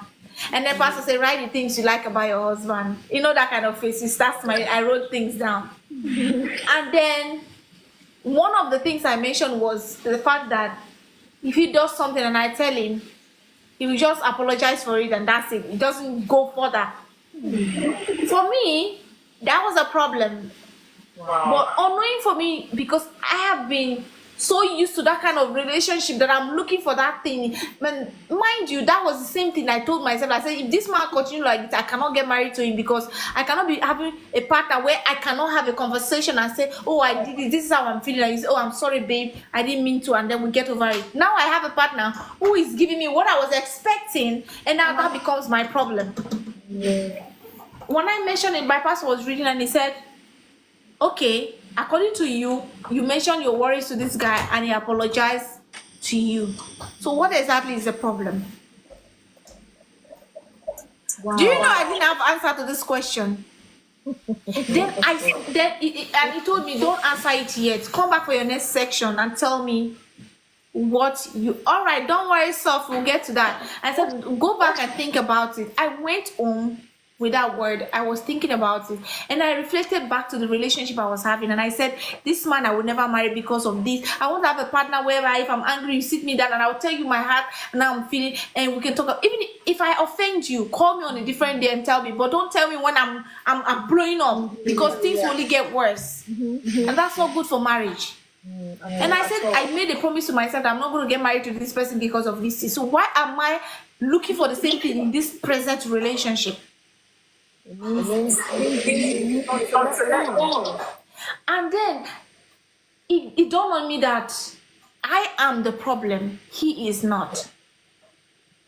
So when we went back to our counseling and the pastor asked me that, would I prefer a partner that will fight with me over me expressing my feelings, or I would prefer a partner that will understand those feelings and work things with me? I'm not gonna lie, that did change everything about me. And when it comes to relationship, from my own personal experience, once you hold on to one particular thing and you say you hate this thing about that person, you see more things you dislike about that person, and before you know, you have more problem, and before you know, the relationship is dying, because there's nothing that person will do that you will like. But because that issue was addressed from that onset, that counseling help, the pastor said there are some couples that you will tell your partner, for example, you say, babe, can you do this? And the partner is going to tell you, no, I can't. There's somebody you tell, babe, can you do this? Say, oh, I will, but just give me some time. And then there's another person that you tell and say, babe, can you do it? Immediately they will do it. But the people differ. There are people who are very active, and there are people who are inactive. But the bottom line is, either he does it now or he does it later. It's the same thing. But the one that is not doing at all is the one you should be worried about. And I have a man where if I tell him something, I'm very active. I'm like on the go, fast and furious. If I say I want to get this glass now, pew, I'm like flying, I'll get it done. Pew, I'm like, but my husband, if you tell him, to like, okay, babe, don't worry, I will do. If my husband says he will do something, it doesn't matter what it takes, he will do it. And I don't think, it's one of his weaknesses. He doesn't know how to say no to other people, let alone me. And like sometimes he say no, you know, fight giddy giddy. Me, I'm this kind of Asha person. I'm the one who will say no on his behalf to people. So This has really, I'm not gonna lie, this has really affected me in so many ways until that point where I went for counseling and I got a different view. Like, yes, really, having a partner who is going to do things, it doesn't have to be at your time, but the bottom line is he respects you enough to do it, because he can say no to you and there's nothing you can do about it. You can't beat him, but he's saying I will do it and he does it. That's the man you should hold on to. And once Pastor told me that, and I went to him and I thought about it and I apologized and I said, I'm sorry. Because he actually was not the problem. I was the problem. Carrying all of this baggage from my past and say, oh, you need to fight with me. If you don't fight with me, means you don't love me. But I was very grateful for that counseling. So yeah, counseling has really helped me a lot. And that's the reason. Thank you. Because for those that this is just Tamara. Okay. Sorry, I was just gonna mute you. Can I ask question, please? I think Sof has a question first, but I'll just quickly round up what Tamara said, because I don't know why that thought came. So all we're saying is, look, there are precautions that needs to be taken regardless of how you meet your spouse. I thank God that that question came up about the marriage counseling or premarital counseling. It's very crucial. Don't bypass any stage just because it's a conventional way. Now, in the 21st century, people are meeting. Nothing stops you from courting. Nothing stops you from doing your premarital counseling and even post-marital counseling if need be. So all of these things we still need to put in place. Just like the normal people meet face to face and they do all of these things. So we need to be mindful. We want to enter the right relationship with the right attitude, with the right mindset. And these are things that has been put in place. It's not for joke. Guys, this is a lifetime commitment we're talking about. And let's take it seriously so we can enjoy our marriages. Sometimes some people, that's why I don't know, is it like a general talk? When you break up with someone in a very heavy relationship, don't jump straight into another, because there'll be like a rebound. All of the things you're still trying to heal from, you're going to push it on this new person, and God helping you, this is not truly your bone of bone, flesh of flesh. But because you think this person is tall like him, they do the same thing like him, you feel he's going to be the same, and you start messing up with him. So we need to be careful as well. Give yourself time to heal. Even if it's online dating gone wrong, give yourself time to heal before you jump back out there. Because body not be, well, flesh and blood. You need to heal. If you need to go for counseling to heal, and then we are in the right mindset to look for whoever you're looking for, do the same like you would any normal other relationship as well. So Sof, if you ask your question, I'm mindful of the time now because we have to round up. If you ask your question before we go to Lady Bless as we round up today. Thank you so much, Tamara. Thank you. Okay. Thank you for the permission. That's all right. Thank you. I'm going to construct my shortest sentence for my sister. Counseling before our wedding. That's very good. Thank you for sharing. Gold. Thank you for sharing that. Yeah, go on, Sof. Sorry. I'm sorry to ask this, my sister.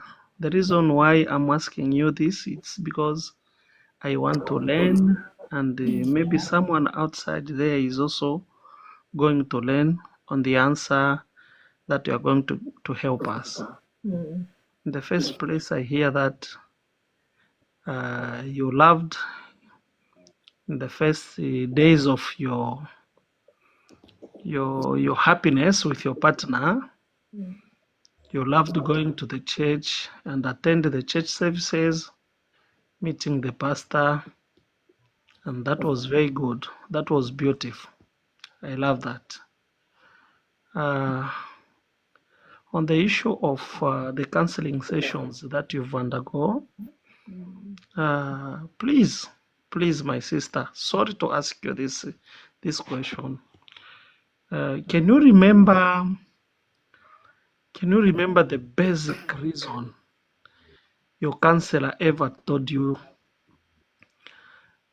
in those those first days of your happiness with your partner, can you know the basic reasons he narrated to you concerning your marriage?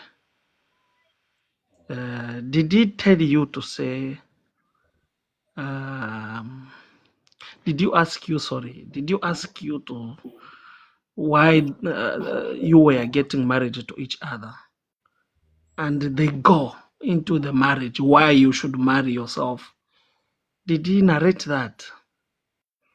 There are basic points or basic Values of marriage, yes, relationship. factors, values and factors of marriage. And these others, probably they can come on optional aspect or second, but the basic, the fundamental reasons, the bigger ones for the marriage, the counselor should have told you, probably, yes. So in those first days, my sister, can you remember what did the counselor tell you why you were marrying each other?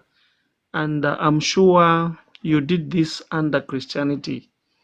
It wasn't tradition. It wasn't from any kind of any source of marriage. It was lying on Christianity. I'm sure. I don't know if you have made a mistake on that one. No, it is started in Christianity. I hope, because I heard you mentioning something like that. So now, I just hope this Tamara very short. understands your question so she can answer before we go. So please, can you tell us, help us with the answer? What did the counselor tell you the marriage was? The reason of you getting in marriage?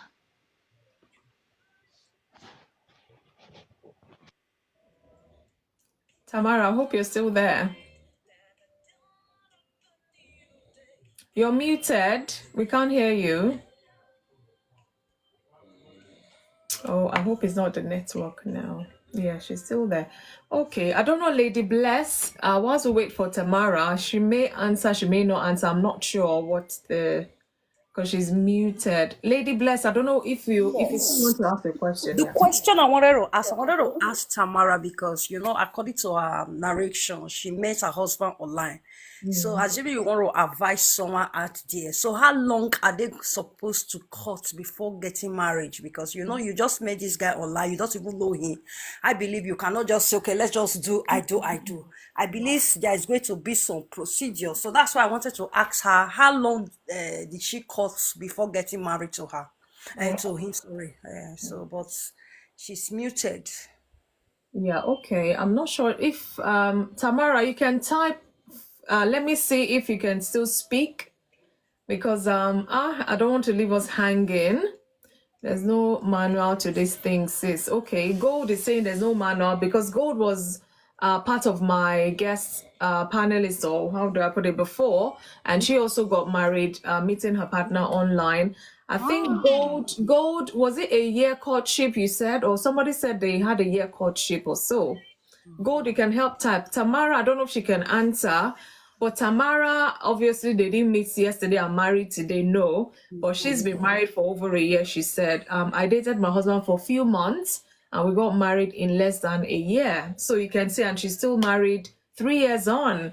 So it depends. There's no real manual to this kind of question, but I believe strongly that each individual will know within themselves that, look, okay, let's look back now. We've been together for 8 months and we know we're both serious. We want the same thing out of life. Let's take it the next step or whatever. So I think it lies out on each couple to make up their mind what they want to do. But if I may talk from my experience and also as a counselor, I wouldn't meet somebody this week and marry them next week. The least courtship, the least, like, okay, oh, you want to rush things, the least I would say is 6 months. Because even with that 6 months, is still, it gets as to be. With that 6 months, okay, you know this person, then you will add another 6 months or 4 to 6 months of counseling before you now go down that aisle. Whether you meet face to face, whether you meet online, because in the multitude of counsel, there is safety. Some people don't go through, even the people who meet face to face, they don't go through the premarital counseling, and they can tell you later on the things they got to know. If they had find time to go and do that, it would have helped them from the inception of that marriage. So there's a whole lot of things I don't want us to go into now. But I don't know if okay, let me see. Maybe she's even dropped. Gold, okay, maybe Gold will give us the last word and we will round up. So I don't know if that's been able to help. Gold, you're welcome back. Thank you so much. So we'll have a final word from you, please. Yeah. I just want to quickly respond to the sister that's asked how long. Like I said earlier, there's no manual to this thing. I remember before I met my husband, like many years ago, my sister always tell me, if you meet your husband, you would know. I always tell her, how would I know? She said, when the time comes, I will have that conviction that he's the one. And that was exactly what happened when I met my husband. It doesn't make sense if you've not gotten to that stage. But when you get to that stage and you are now married and you reflect back, there is always that conviction that he is the one. Yeah. Because you've been with other people, why did you not marry them? True. So the conviction is always there. There is no manual. What takes me 2 months can take you lesser. And what takes me 3 years can take you 5 years. So when it comes to online dating, nobody can tell you this is the manual to it. Never. Yeah. Because what works for me cannot work for you. Like when it comes, my own experience was very different. In cases that people want to keep chatting with you without call. When I met my husband, the first thing we exchanged when he asked for my contact, I gave my husband my email address. Oh, okay. So we are communicating through emails for a while. Because I wasn't comfortable to hand him my WhatsApp number immediately. And I was leaving this same dating site. I deleted my profile and I handed him my email. I never knew we were going to be where we are right now. Because from the onset, why I even gave him my email was, I don't want him to disturb me. I don't want to have anything to do with you. But with the email, he kept messaging and all of that through email. And we brought it to, after like few weeks, we brought it to WhatsApp. And we got talking. Okay. So there is no manual. And immediately we came to WhatsApp, my husband just started calling me straight up, video call. Wow. So I and my husband spoke mostly on video call. So, but were you comfortable when he made the calls, video calls? Were you comfortable to receive the calls? I was very comfortable because the first thing is catfishing is everywhere. I needed to see that, okay, this picture I saw is the same person I'm speaking with. I don't imagine talking to someone for months and not getting to see their face and realize that I'm talking to B and not A. That's true. The first time it was just like, oh, let me see his face. And that satisfaction was there that, oh, I'm speaking to this person that I saw his picture. And we kept talking all the time. It was calls. I enjoyed those calls because I needed to use his environment to judge him. I needed to use his countenance to judge him. Body language, everything. Do you understand? So I needed to know that, oh, maybe he doesn't have a woman hiding somewhere. So he can be calling me in one space, particular space in his house on video call. But during that time, my husband calls me everywhere, walks around everywhere. So I had that assurance that, okay, there's no woman here. So some people might want to just chat. Why some might just want to call? Like I still remind my husband, I say, but what even gave you the audacity to start just calling me video call? And he keeps saying, hey, so you wanted to catfish me? I said, no, I just love your boldness, how you just came out. Wow. And it has always been like that till date, because my husband works nights. Since we were dating till when we got married, my husband always called me every night when he's on break. That was why I left the call earlier. We've been married for over 3 years and he still does it. Oh, wow. Impressive. He must call me on video call when he's at work during his break. So these things, they are there. The truth is, we women, we have that intuition, but we tend to ignore it. We are so stubborn and be like, maybe I'm just over-processing it. Sis, you are not over-processing. Any little thing, just hold on to it and process it rightly. If you are meant to run, run. Don't bring your standard down because you feel, oh, I'm getting old, I want to get married. I got married at almost 38 years, like I said earlier. And I wasn't even in a rush to get married. But it happened. What I was looking for was just a relationship, and marriage happened. So don't put yourself under the unnecessary pressure of, oh, when you are 30 and you are single, it's as if things are not working for you. Like I always tell people, especially when you are single, I said, if marriage is not happening, focus on other areas of your life that are working and appreciate God for it. And over time, what you felt wasn't working will start working. But it's a shame that the part of Africa we are from, let me just generalize, like Africans, we value marriage over our own mental health, over everything. We just want to get married. We just want to be that missus. We just want to be this. We just want to be that. Life should not revolve around being married. Marriage is good, yes, when you're with the right person, it's good. But marriage is not good when you fall into the wrong hands out of desperation. And this men online knows when a lady is desperate. And they prey on your desperation and use it against you. So in all, one has to be very, very careful while at it. Thank you so much. Auntie Funmi, I have one question for you because you've been in the game for so long. I'm not asking you because it's what you do, but and you said you're a counselor, so probably you've had a lot of encounter with stuff like this. Why do people get divorced?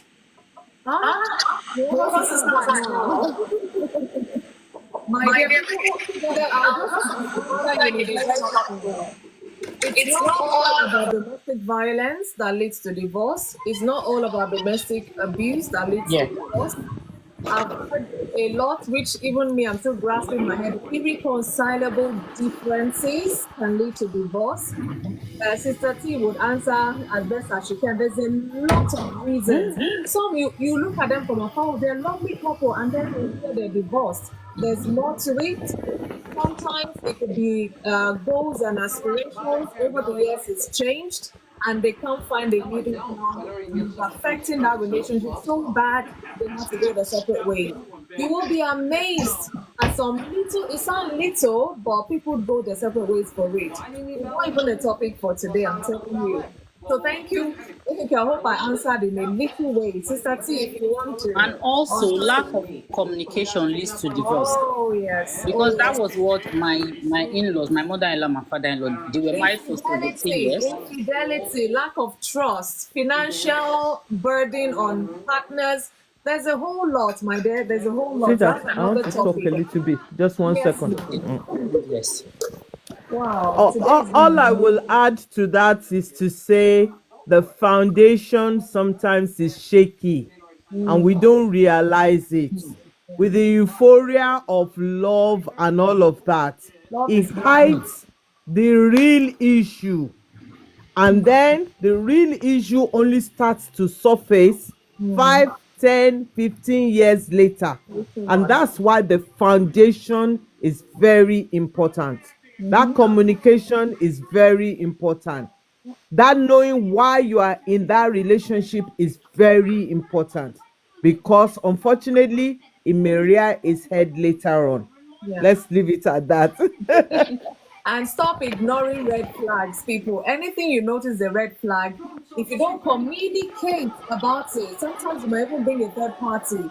See, there's nothing like talking about things. That's where you get clarity. That's where you know where your partner is coming from, the angle they're coming from. Because when we assume things, assumptions are always negative. The moment you get those negative assumptions, you start building and building, and then you start building this mountain of problems in your mind, and then you lash it back onto your spouse, and they're wondering, where did this come from? Because you stop talking, you're not talking about the problem. You're just assuming, is this, and then it's become something else. So communication, like every time I talk on marriage, communication is key. And people take it for granted. I'm telling you, a lot of couples take it for granted. You feel like, especially, I'm sorry to say, I don't want to stereotype. Some men will say men are not for talking. It's you women, you like to talk, talk, talk. But when I will not sit down and start assuming I know what is going on in your mind. As a man, you have to tell me in your own words. I will try to understand. As a woman, tell me in your own words. I will try to understand. But not talking at all. Where does that leave us? And then, you do it gradually, everybody going apart separate ways. Before you know, you're just like two total strangers. So we need to be mindful. There is nothing, you're each other's best friend. You're naked with one another. So what is that thing you cannot talk about?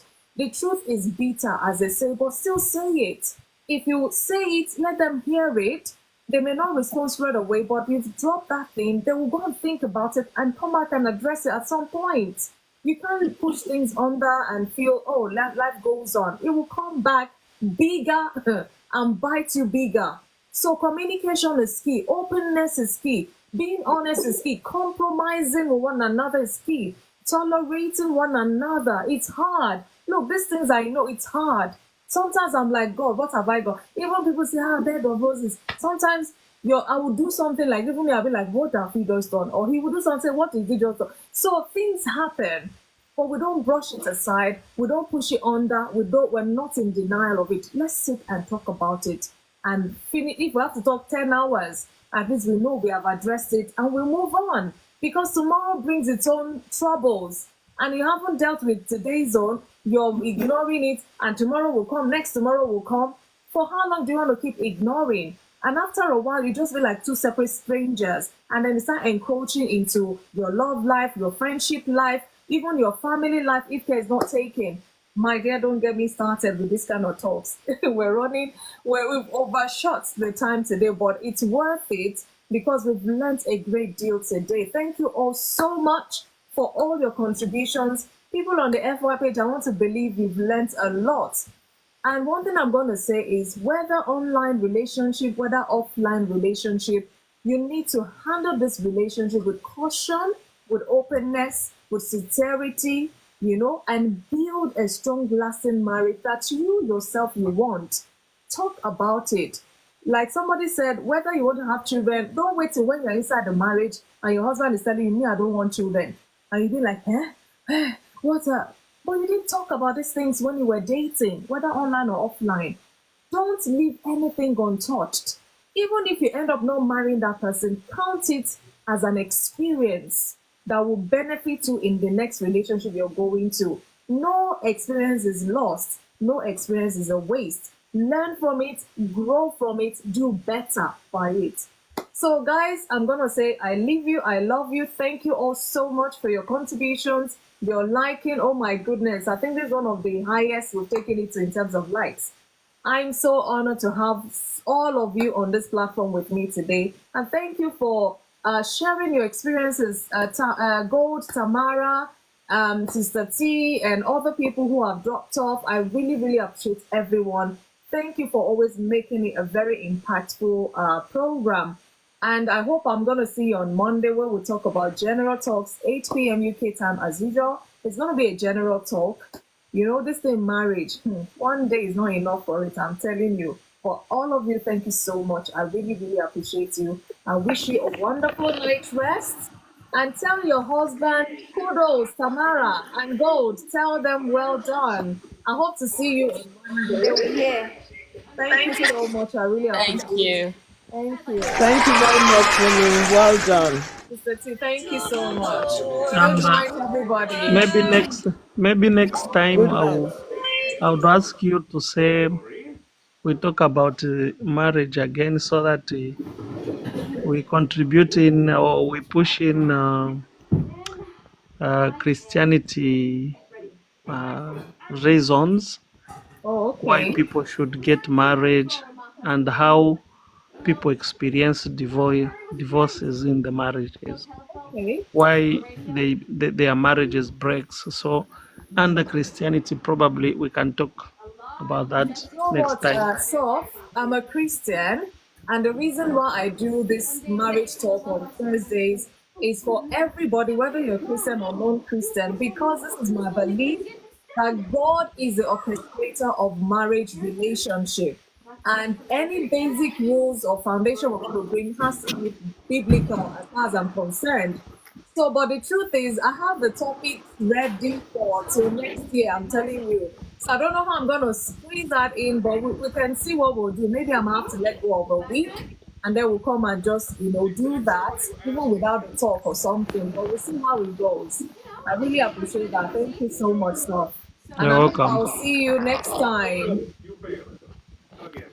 Yeah. Thank you. Good night, Thank everybody. you. God bless. Bye. Have a Good night, lovely weekend. everyone. Bye. Wow. Thank you. Thank you. Good night. Bye, Tamara. Love is not